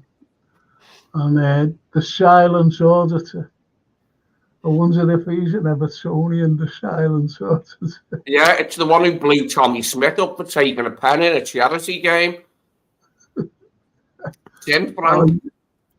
Yeah. That's phenomenal. You know about that, Brian? Brian, did you know about that? Tell me. Well, what it was at Wembley. I think it was a League Cup final, one at League. Or FA Cup final, one of them. And they used to, we know that silence auditor, but he's only messing, mate. Because what Lee said there about this auditor, and he seen Tommy Smith taking a penalty. You know, it wasn't a game. He had well retired, and he was really bad on his knees. He really was, Tommy. And they asked him if he'd come on and take a penalty, and he was in a suit, wasn't he? Yeah. And he come on, took the penalty, and he had all his benefits stopped by an Evertonian who was watching the game. Yes. An eagle-eyed Evertonian, treble E. Yeah. That was shocking. Yeah. I remember reading that or hearing that somewhere down the line. Yeah. Tommy, you know, that was just wrong. That was wrong.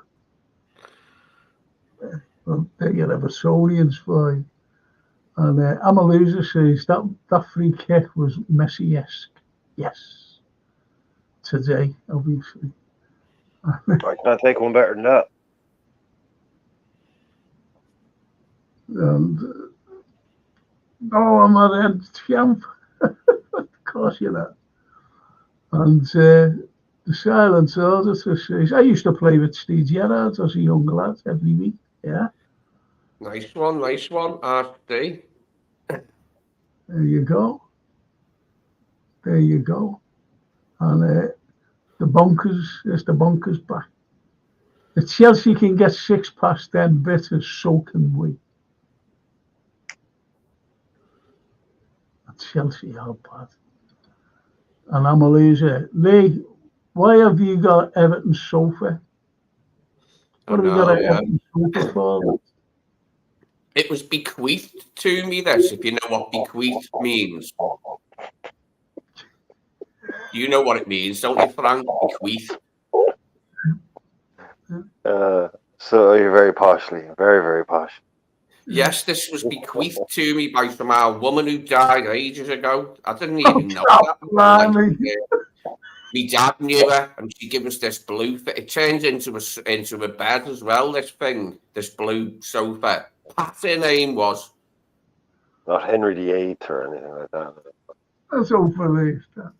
It was bequeathed to me. Because you get it, the woman's eyes on the took out the house. It's bequeathed. No, it was like said, you can have this or something, because I didn't really know that. Give it to me dad, and I think he gave it to me. That's why I've got a blue one. I didn't choose blue. dead Pat chose the blue. Yeah. The dead old woman, Pat. Yeah. At least it's It'd not. be- At least it's not a story like. I was gonna say, at least it's not a. Yeah. Go ahead, Frank. I'm sorry, Frank. Go ahead. No. Carry on. I was just gonna say, quick whip about at least it wasn't a story about a watch being like the Pulp Fiction watch being. Yeah. I didn't know it was gonna be that kind of story for a second. Yeah, if it was a soap, that would be a very different story. Yeah. Yeah.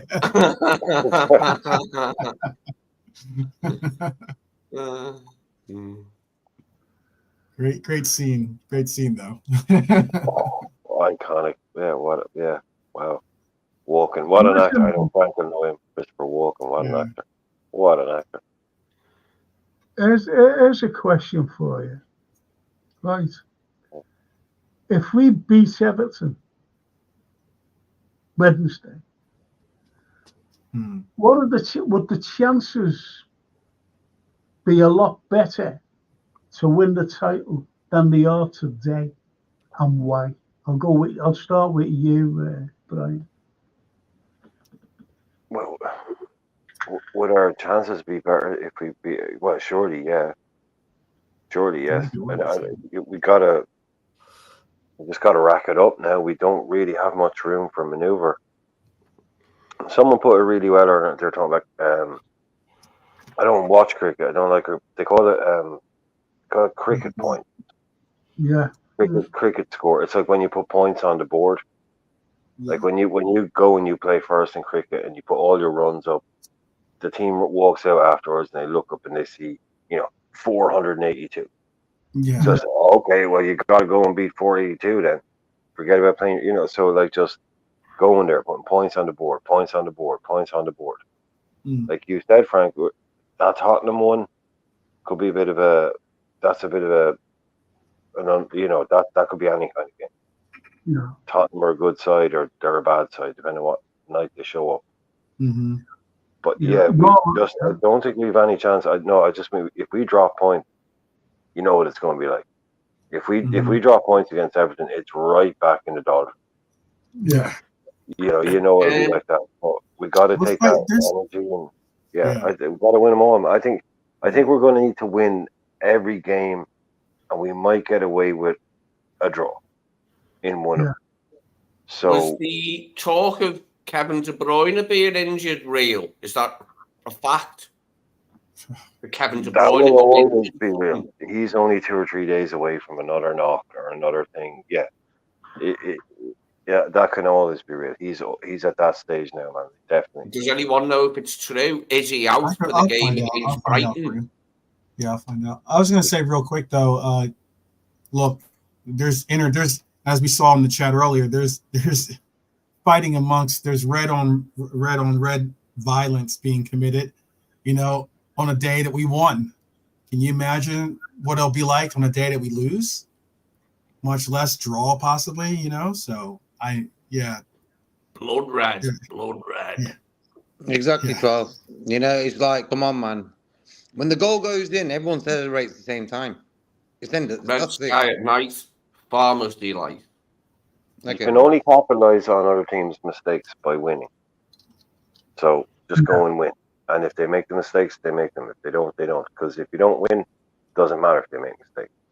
So the reason is simple. But you know what it is, Brian, bro? There's some people who want us to lose. They support Liverpool, they say, but they don't mind if we lose. If you understand what I mean, it's like that's what the fan base. I don't understand that kind of mindset at all. I don't understand that mindset. How can that make anyone happy? Yeah, exactly, bro. It's weird. Because at the end of the day, some people don't like Klopp, for example. So when he plays a few bad games, boom, they all jump on his back. They're like just waiting for it. They're waiting for it. They're like, this has happened, so we can go on that one. I think sometimes it's a bit too much. Well, as Gene says, just go through these here. All we can do is win our games in the end. we can hope the goal difference isn't the reason why we miss out on the league. Now, if you look at it, I think who's a safe to drop points, and I mean points. I'm not saying 1 point. I'm talking about points. Is Arsenal. Have you seen their running? Tired too, Frank. A bit tired too. Honestly, I think that they're going to drop points. And they play Man United last game of the season up at Old Trafford. They've been flogging their players. They play their players week in, week out, 90 minutes. Yeah, no. They'll do a drop off. Maybe it doesn't happen in the next few games, but yeah, we've just got to be there and take our chances. Ignore the league table. Just go and win games. Who's got it in them to get a draw with City out of City's games they've got left? Tottenham or Brighton? It's probably Tottenham, innit? Yeah. Have they got Villa? Have they got Villa left? No. No, we have. Twice. Oh, right, okay. We've got Brighton. We've got Brighton and Spurs. Yeah. Both Brentford or someone, or Bournemouth, or, some little mad teams. I don't know Spurs, maybe? No? Could Spurs get a draw off City? Hope so. I hope City have an onside goal not given like we did at Spurs.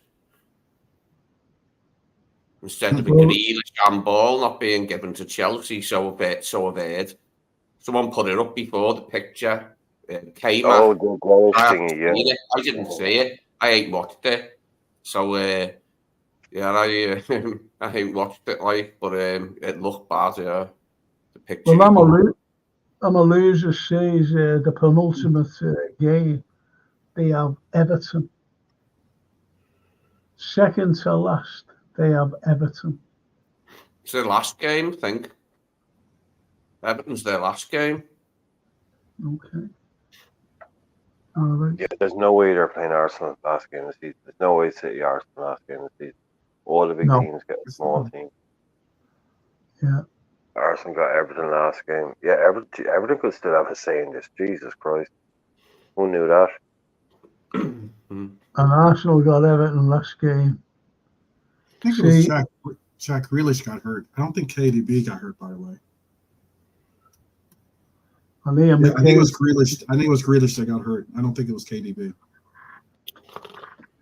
Well, I seen a comment days ago, long before they played Chelsea in the cup, before they played Real Madrid. I think I've seen it about a week ago. Someone said KDB is out now, as if he was out for the rest of the season, or at least for a good few games. Was that bullshit? Was it? Yeah. Somebody tried palpable nonsense in the hope that it were true. Yeah, I think so. Wines, I believe that. I thought De Bruyne was out from just reading that, because I haven't been near the footy apart from us since things went a bit bad. I haven't been watching the other games, even the highlights, so I didn't know. No, he's not. He's been struggling basically all season, all year, back from 2 big injuries. He's in, he's out. He's in, he's out. So Guardiola tells lies in his conferences. Wait and see on the day. Look at the team sheet, then you'll find out. Really. Well, that's where Amaluza comes in and says Kevin De Bruyne is struggling with hamstring issues. City confirmed it today. And it's only what you said, Brian. He comes out, doesn't he, with a load of nonsense, does the old fella. They all do it now. They've all started doing it now. Eddie Howe. Yeah, they all come out and they say, oh, this and that. They all play the game. So those press conferences used to be, if a guy's a broken leg, they'll tell you, oh, he won't be back for months. But anything about, is some guy fit for the weekend? Oh, they'll talk all this. Yeah, you can ignore most of it these days, because they're all playing the game. Yeah. Klopp. And when Klopp says it, it's actually true. They got sick of the leaks, though, didn't they? They all got sick of the leaks. All their teams been leaked the day before, and everyone knowing who was going to be playing City at the weekend. They got sick of all that stuff.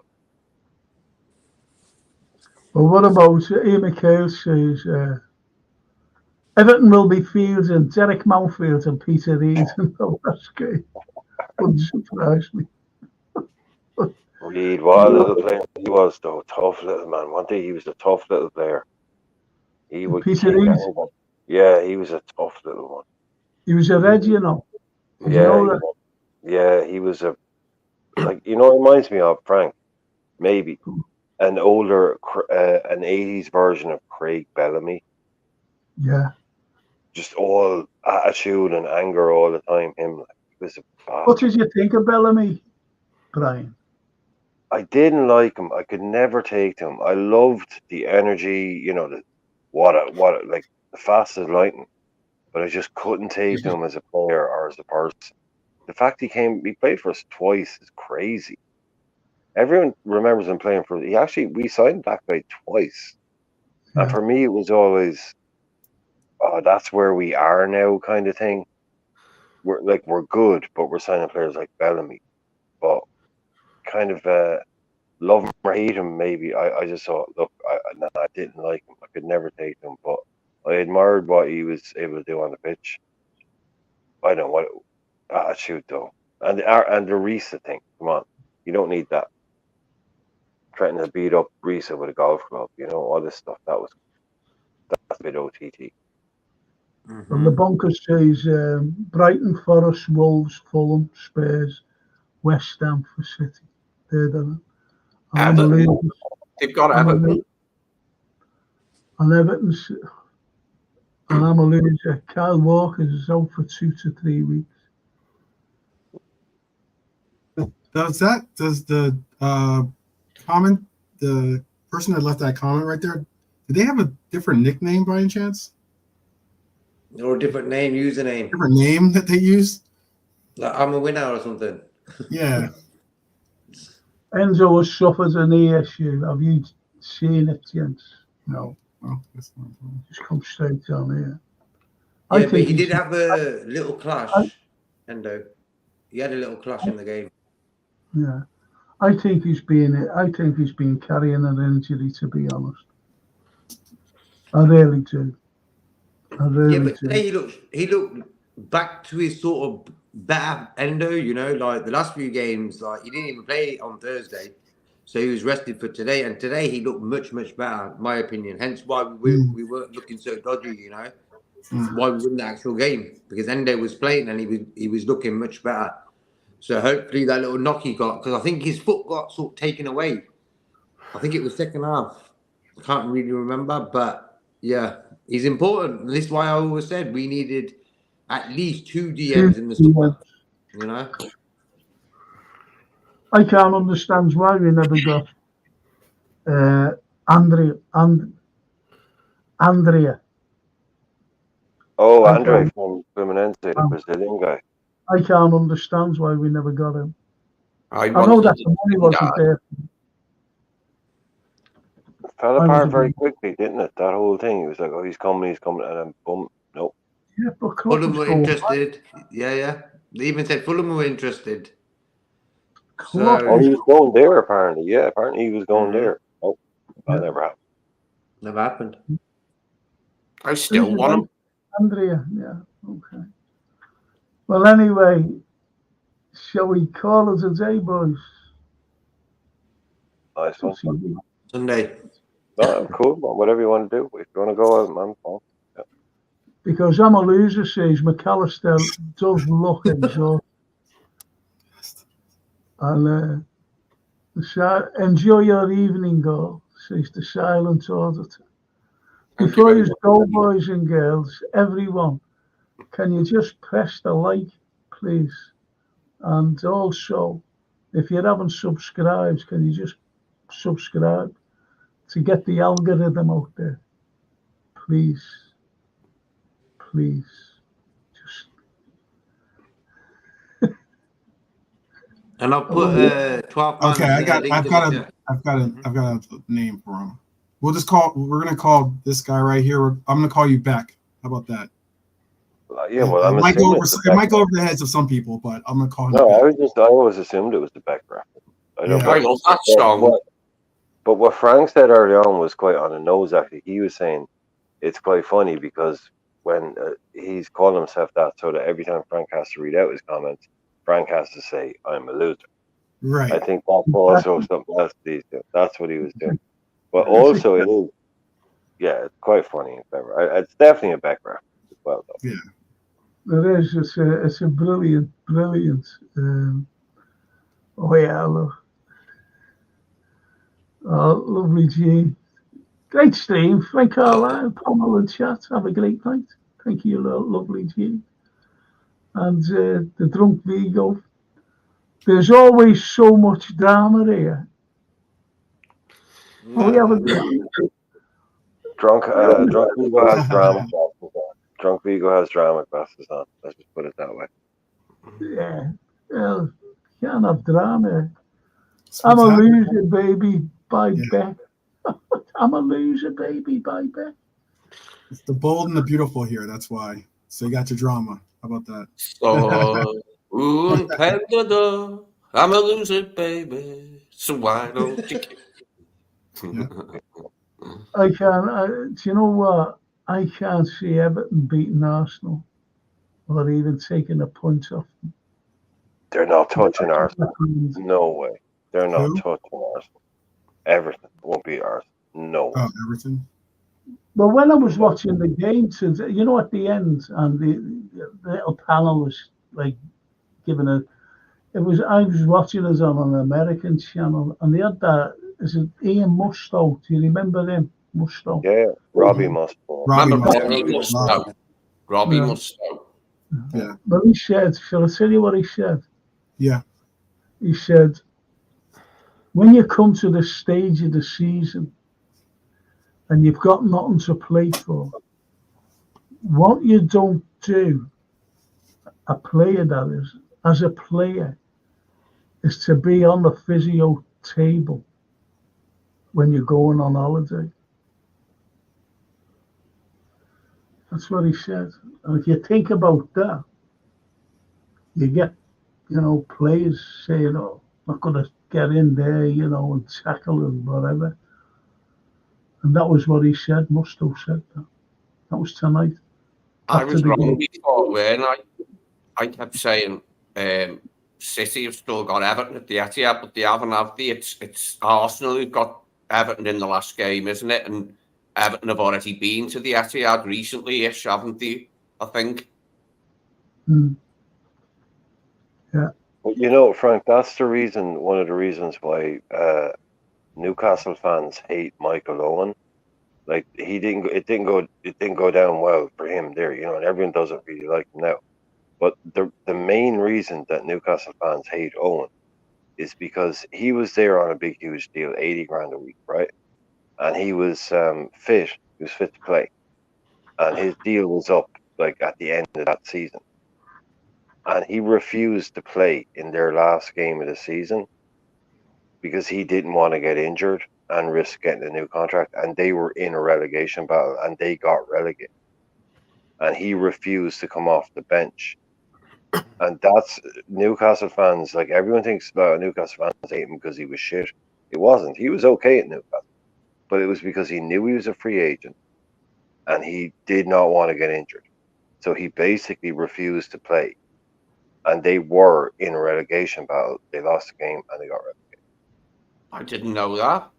That's a really extreme example of players that's why Newcastle fans, they don't just dislike Mike Owen, they hate him. And it's because of that. Well, it's just like Jay for going to Manchester United. Yeah, he gets hated here. Everyone's like, why do you hate Owen? Why does everyone hate Michael Owen? Ask Newcastle fans. It's because of that game. He didn't want to risk getting an injury because he knew he was injury prone. And he knew free agent, go out on the pitch, get a bad tackle, I'm done. But that's, he's not good. I think that's not good. That's why he ended up at Man United, bro. After that. Because that's the type of guy he is, So never liked Owen.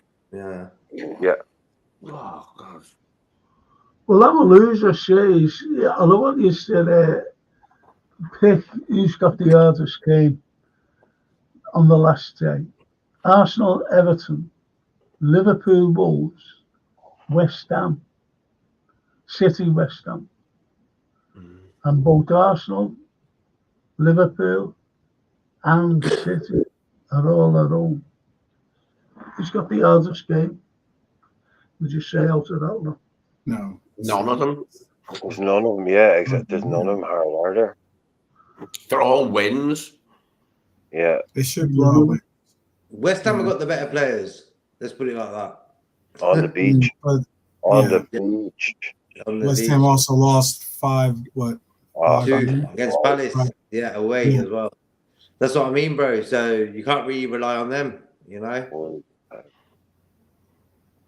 If The all of those commentary were three robbed, teams were to play at their best, like if Everton, Wolves, and West Ham, right, were to play at their absolute best, right, I would say maybe West Ham, because they're a good team. Kudus, Bowen, but none They've of got them will players. last day of the season. They're all on the beach, and they're all putting poor teams when they're not bothered about it. So if Arsenal, Liverpool, or City don't get 3 points in those 3 games, then yeah, you can have questions will be asked. Questions will be asked. That's 3 easy home wins. I agree there. Totally agree with you, right? Really do. Well, listen, lads.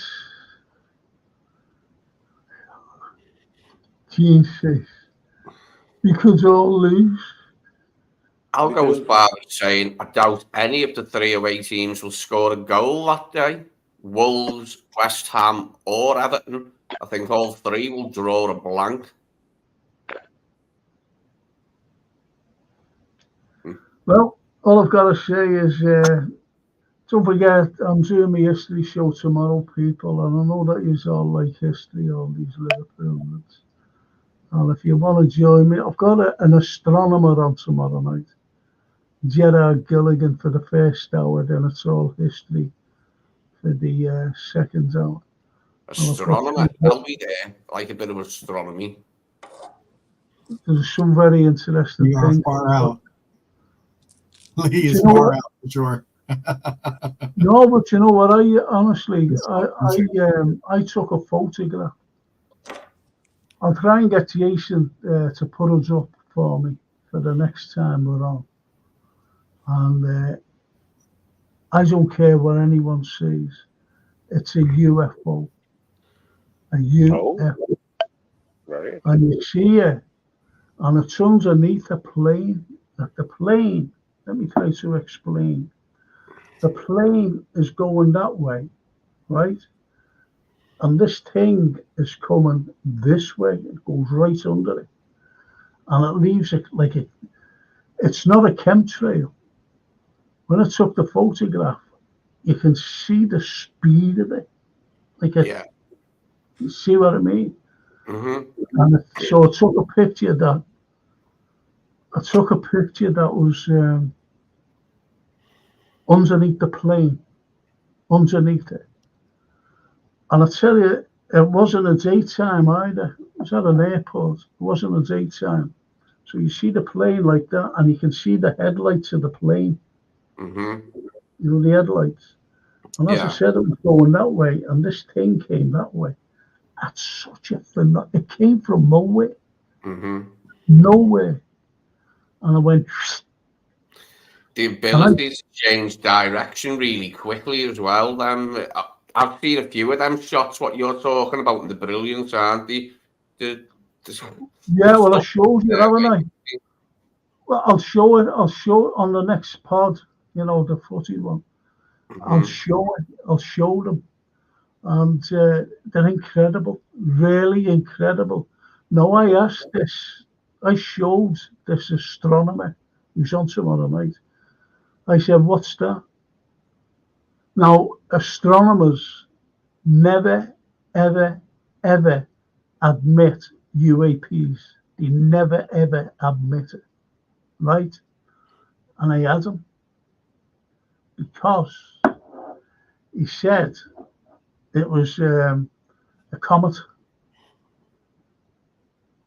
No, he didn't. No, he didn't.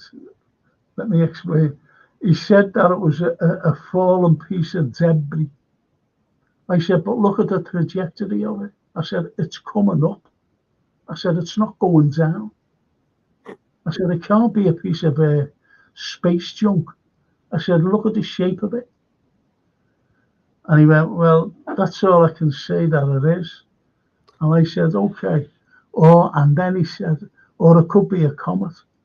I said, okay. Because I've got something and a video of it. And you're looking at the picture. And then all of a sudden, you see a comet coming in and just disappearing down. The trajectory is down to where this thing was going up. You see what I mean? And it wasn't a rocket. It wasn't a rocket. It was something else. And I'll show you so next week or this week. And our lovely Jane, Bonkers the Bunker says, the pressure will get to a team on the last day. Spot on there, Bonkers. What time? That, Frank? Tomorrow? What times? Look at that. What time's that tomorrow? I start at 8. Tomorrow. And Spurs can save the championship for us. They play with City and Arsenal. Play us as well. It seems like Spurs and Everton are going to be playing basically everyone left. Yeah. By the looks of it, they've. So hey, look, that's all these Spurs and Everton. Where Anfield versus Spurs, City and Arsenal are at Spurs' ground.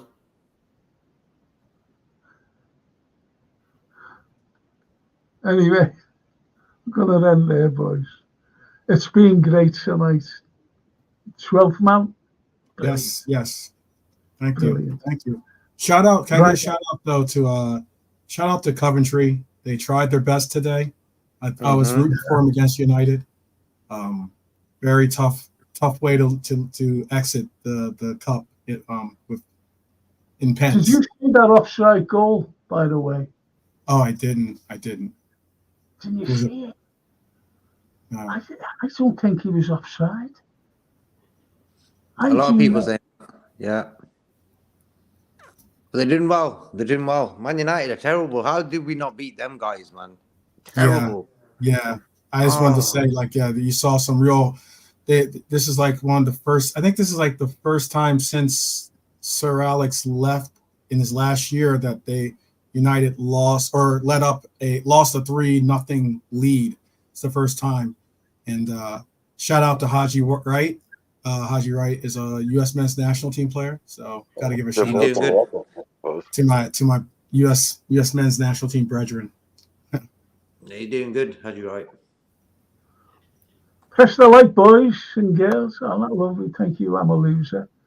And Brian says, this is what I mean about the name. I'm a loser on the way. Brian, I'm a loser. Well, he asked me to pour him a pint of Guinness, Frank, so I told him, look, it's on the way, my friend. It's on the way. Only if he changes his name. But that loser with him, I thought it was hilarious. And he was arguing. He was arguing with him. I said, I'm a loser. I'm a loser. I thought it was funny, to be honest. And Frank said, the Ottoman Turk. Yeah, look at that name, eh? The Ottoman Turk. Frank, we are living in a simulation that is built by our overlords, trapped in paroles in physical bodies. He's not going to go on about quantum leaps, is he? Watch the new Joe Rogan episodes with Tucker Carlson. Love him. I love Joe and Tucker. Yeah. Dodgy, man, but no. Anyone who's on TV, I wouldn't believe a word they say. Even commentators. What about Simple as, us? bro. What about Yeah, us? We got our own TV. We're all dodgy, ain't we? I was in a documentary, wasn't I, the other week? JJ's on the tape. And he's saying, don't believe them. Don't believe me. About Charles Dickens. Mhm. You don't believe me. And I'm in a documentary about the 1605 gunpowder plot. So you don't believe me, eh? You weren't I there, watched Frank. were you? Frank on Channel 5 with Susan Calman. You were great. You were great on telly, Frank. You always are. She's good. I Oh, like yeah. Yeah, I know. I'm a loser, says 12. It's football, not soccer. Yo, keep telling people soccer is a word that the British created. Americans did not make up that word. We did not make that word up. Yeah, it's true. It's a conspiracy, bro, says the drummer. Yeah, it's a conspiracy, bro. Yeah. Everything's a conspiracy. And there's our Romanian friends, and he says soccer is in the US.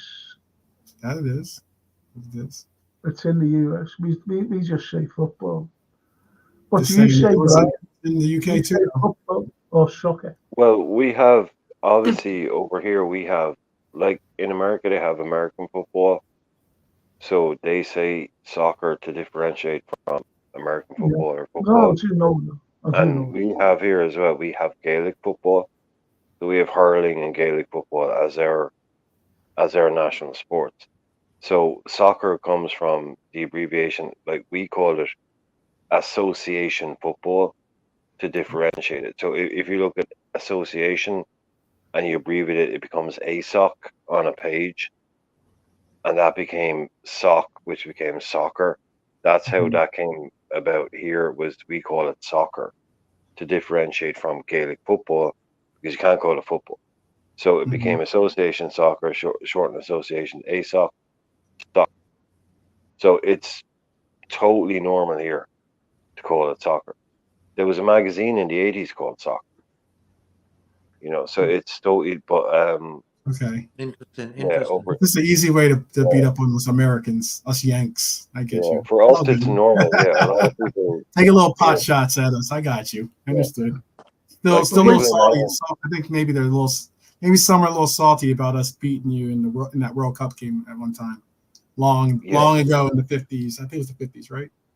54 World Cup. The Yeah. amateur team from USA beat England. Yeah. England was the best team Some in the harsh world. feelings. I think Lee had the ticket earlier. I think Lee Yeah, had the wait, ticket hold on. earlier. I have the ticket. I had the ticket from that game, and no, I'm just joking. Lee had it, No, man. I only wish. I only wish. Yeah, but There you go. There you go. It just shows you, doesn't it?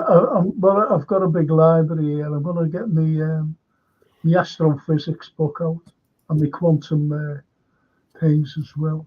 I'm going to get, about all the nucleus and molecules and things like that. And then give you all a nice talk. I've listened to a song called Quantum Physics before. I hadn't heard it in years. It's that good. What's that good? A song called Quantum Physics by Can, German band from the late 60s. oh, nice one, Lee. 70s. Proper band. That's Yeah, a great Can band. Posture. Yeah, great rock band. Yeah, The brilliant. last track on the Soon Over Babaluma album from 1974. Great album, that. Future Days, legendary track. Yeah. Future Days is 73. That's boss.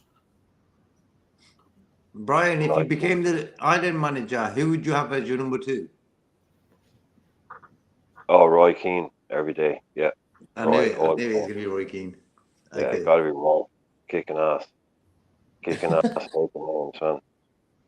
Mm-hmm. Do you know next season, lads? Next season, do you think that we'll need a new left back? Oh wow. Can I ask 12 if he thinks Tony Robinson would be a good fit from Fulham if we were to get a new left back? Huh. Yeah, Anthony. Yeah. I rate him. I think he's a good player. I think that there was a little bit of talk about bringing him in. I don't know if he fits the age, when it comes to the age brackets that we tend to go with. But I think he's a great player. Lots of heart, physicality. I'd like that for our American fans, for us to have an American in the team, like, because it'd be great, nice, wouldn't it? Like, yeah, it'd be nice. It would be nice. It would be nice. I think that like it's again some of the players that I've supported in my years have been because of certain reasons like that. Like as in you see the unity or you see the softening of edges when you have players that represent other nationalities or ethnicities or religions, and and it creates bridges, and I really like that, because like at being a port city, you're going to have a lot of different ethnicities and nationalities and the like that are going to be mixing with or coming through the city, and it's pretty cool to see when they actually make a contribution. Everyone thought, Dortmund, Klopp, Pulisic bound to happen. Everyone thought we were going to get him. Exactly, same as What is it? Yeah, it's Friedel is the last American, right? Play for Liverpool. That's a good while, but that's 20 years, probably. Yeah, for a long time. They're good enough. Robinson's a great player, man, but I think you're spot on. I don't think we buy a 27-year-old. But yeah, to answer Frank's question, I do think we need a new left back, because Robertson is nearly gone now. I don't think Tsimikas is kind of ever really going to take over that role. So I would definitely like to see us buy a new left back. Yeah, to either not necessarily replace Robertson, but Robertson ain't going to be around forever. The next guy. We got to plan for the future. Always. You've got to, because he's getting on now, Robertson. You know that, don't you? Getting on. Yeah, he's not a spring chicken. We've had his best year. Yeah. Not saying it's finished, but we've had his peak. So plan for the future. I think second half though, Robertson, I think he played well. The only problem I have with Robertson is this: he's a bit like a headless chicken sometimes. He runs into situations too much times without necessary to do so. That's his only problem in his game. He's got too much energy. He's like a Jack Russell. He's just like running, and sometimes you don't need to do that. But in the second half, for me, he played pretty well on the left. For 7 million, you can't complain. Doesn't it, Dickie? Like if he has a better backup, it allows him to rest, which can prolong his career a bit. True. If you have a better, I think it's more about replacing Tsimikas than replacing Robbo. But definitely, I'd like to see some quality in there. Yeah. Okay, well, that I think it's a fallacy as well. Big misconception. When a new manager comes in, and they all expect, a manager to bring some of his players in. Yeah, and they don't. Barely happens. Our last two managers, it was the Irishman. He didn't bring anybody. Irishman. Northern Irish, yeah. Not that we wanted anyone from Swansea. And Klopp didn't bring anyone in, did he? From Dortmund or anywhere. He just he made that agreement with them, didn't he, to not sign any of their a gentleman's agreement to not go and try and raid the squad, as it were. So when he takes over Barca next season, he won't come knocking on the door for any of our players, will he? You're right there, man. He ain't going away. He's going to be out of big teams soon enough.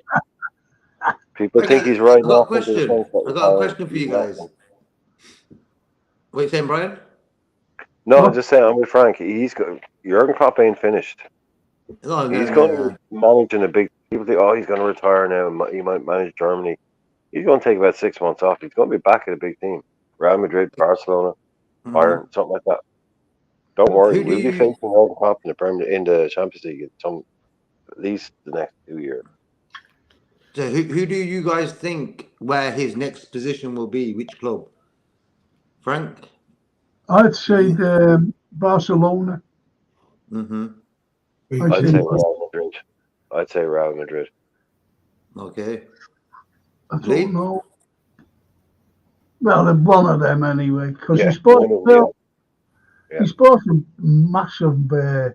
It's not a villa; it's a mansion, isn't it? Really, I think he spent $2.5 million on it, and the thing cost $3 million. So he's gonna go there. He's gonna stay there. Yeah, a lot of Germans do that on that island. A lot of them sort of live there. It's like a place to go for them guys. What island's that? I think it's Marbella. And as Colin Dyke says, the only salvation is Everton might be fighting to stay up on the final day. Hopefully. I agree there, because if we beat them, it puts them right back again.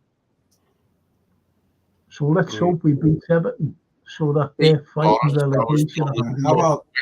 Yeah, good point. How about it comes down to Everton, last game of the season. They need at least 2 points, so they're going to fight for the win and to stay from relegation, and possibly they get a draw. Yeah. I think if they go for the point, because I think if they attack, bro, they will get done.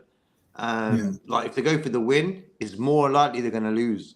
I think if they go for the out-and-out draw, then it's more of a chance they might have to sort of keep it sort of safe, you know. But I just feel that if Everton attack away at Man City, they could get done.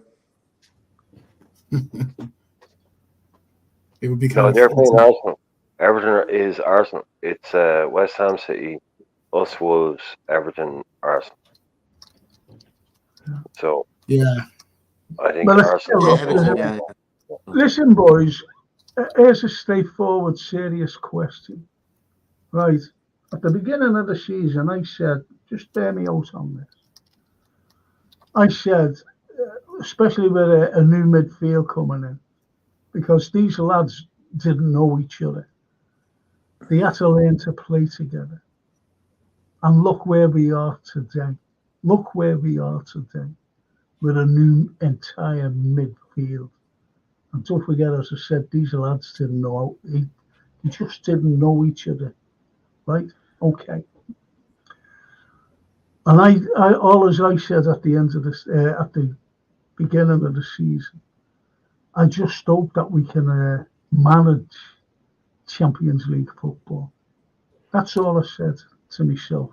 I just hope that, not to myself, to a couple of other people. I just hope that we can manage.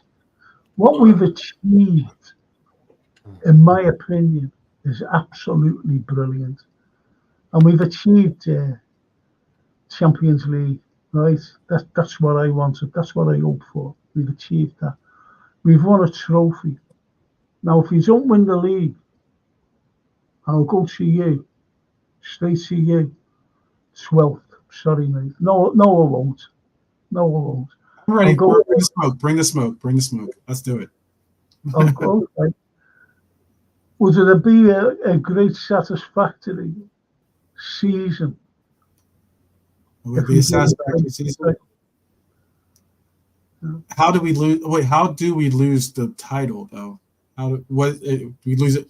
I mean, if we lose the title by 1 point again, that would be one of those, like, I don't know. That would be one of those moments where you reflect on the memory. You know, you have your PTSD moment, I guess you could say. You know, if that were to happen, but if we end up if we don't win this title, again, it could come down to if it ends up being us and we lose on goal differential or something like that. Again, that would be. Then I'd be like, we tried, we fought, and hey, we just didn't get over the line. I would still take it as a success for a year. A year of all the adversity that we've had to go through with PGMOL playing against us in some games, and a coach announcing that he's, midway through a quad race at the time, announcing that he's going to be leaving the team, for all the injuries. I get that injuries happen to all the teams, but we had at one point we had 11 arguably starters from our team all injured at once at a time. So like there's a lot of different things that could be said as saying if we were able to get any type of results from this year, I think it's a positive year considering. Okay, that's great. What about you, Lee? What was the question? Jesus, No. you're not listening. Right. This is your Good or bad? good or bad year if we don't win. Lee, Can I have it just from one person so I can hear? Sorry, mate, people. Oh, okay, I'll tell you what it is. The season we've had with a brand new midfield that didn't know each other, and we had to gel together. All as I hoped for, and it was hope that we could break into the top four with all these new players. That's what I said at the beginning of the season. Seeing that what we've done and what we've achieved, we've got a trophy. It doesn't matter what it is, but we've got a trophy in the cabinet today as we speak. And we're fighting now for the league. We're still there. We're junk top as we speak. If we don't win the Prem, would it be as satisfactory to you personally of our season? No, I want the league. But if we don't get it, I'll be happy that at least we went close. Better than nothing going close. And the closer we go, the better. Okay. What about you, Brian? I was optimistic at the start, but just because what's the point if you're not going to be optimistic at the start, thinking, we can do top two here, which we might still do. But one of the things you said, Frank, is the most important is when you step back and look at it, a team like us, as much as we don't want to talk about it, the income matters in terms of what the owners are prepared to spend. And you can do one season outside of the Champions League and, it might not hurt you. You can't do two. You can't do, at this level, if you want to compete for transfers and players and money, you can't do 2 years out of the Champions League because agents start ringing up other clubs. That was priority number one, was to get back into that situation, definitely. Now, I thought that would be basically the least where we would finish. And being optimistic, thinking City won a treble, they've lost Mahrez, Gundogan, they might have an off year. If we're decent, we might do something. But I wasn't being overly nailing my colours to mast on anything like that. So I think if we end up second, we win a trophy. I'm disappointed that we didn't go further in the Europa League. I can't deny that. I'm really disappointed that we didn't go further in that competition. That sticks in the craw a little bit without being arrogant or kind of, entitled. That we didn't get knocked out by Real Madrid. We didn't get knocked out by Liverpool. That was a tie we probably should have won. But okay, that's by the way. That happened. But so if we finish second and you tell me at the start of the season, I'm not going to give you anything other than you finish second in the Premier League. Yeah, totally. I'm taking that. Absolutely happy with that. And even if we finish second or third right now, there'll only be a couple of points in it. It's not like we're going to be 10 or 12 off it. But we've got a trophy. That's always the aim. Even if you have a bad season, just pick up a trophy along the way. Most teams would bite your hand off for a trophy, a proper one. So, you can't call it a bad one, but the tinge of disappointment, like that, the European one, I think we could have done better. But all the rest of it, yeah, happy. Okay, before I go to you, JK, one of these out these two comments, okay? Brilliant. Ian McHale says top four would be an amazing achievement, to be honest. A few more points mathematically seals it for us. Top four and a trophy in the bag could be worse for a brand new midfield, right? The lads have done brilliant. That's what he says. And Redbird says, no one expected us to be where we are. So all in all, it's a successful season. Fingers crossed we get the cherry on top of our cake. What's your thing on it, JK? Has it been a successful season? Brian said the other day about today's game was so important to us. It's going to sort of give Klopp to leave us with something to talk about. I think if we lost today, then it was done. We won today. So I feel, for me, I always start a season saying we want to win the Premier League. I'm not into that top four business, never liked it, never will. It's either first place or nothing,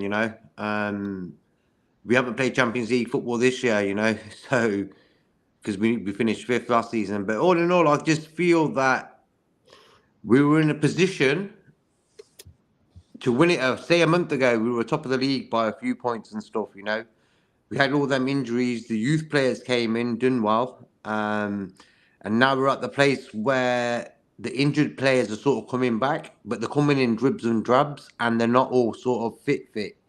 And that's what sort of rocked the boat. But for me, a successful season this season will be winning that Premier League along with the League Cup. I think the Europa games, I think we want to forget about that whole tie altogether, But all in all, I think a successful season for me in Klopp's last season is winning that Premier League, bro. Yeah, okay. Well, in my opinion, as I said, we had a brand new midfield. They didn't know how to play. They never met each other in their lives. Whereas other teams, and I mean our strong rivals, had a fully fledged midfield that knew each other. And they were all top-class players. That's what I'm saying. And for me, for us to win a trophy, to battle it out for what we've been through against VAR, against the referees, against pundits, against everything, the injuries, you name it. We went through it. And look where we are today. If we don't win the league, it's not a matter of not trying. It really isn't. And I think they've done remarkably well to to get into that top four, to battle it out till the end of the season. And that's just my opinion. That really is my opinion. It would, as Redbird said, be a fantastic achievement. Fantastic. And look, Drunk Vigo. It's not about trophies though, bro. It's about the friends we make along the way. Isn't that lovely? Now, I didn't know the 12th. Didn't know the JK. I didn't know Brian. I didn't know any of you. I really didn't. And it's been great. Drunk Vigo. And we're going to be on more romantic there. I like it. I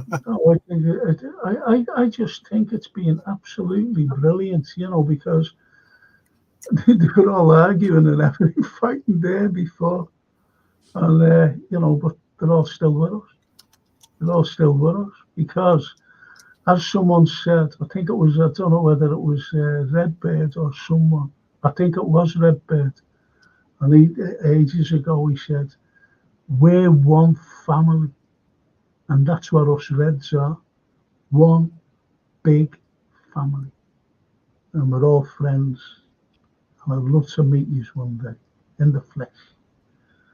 And it's just for me to say, thank you, boys. Love you, honest too. JK, Lee, 12th, and Brian. And the lovely chat. Thank you so much for being with us tonight. It's been a hard slog. But we're still there. We won today. We won, and that's all we wanted. Thank you so much, people. And any historians, I'll be seeing you tomorrow night, and definitely I'll be seeing you on Wednesday. We're still in this. We're still in this right to the end. Absolutely. Absolutely. Up the Reds. So thank you, boys. Thank you so much.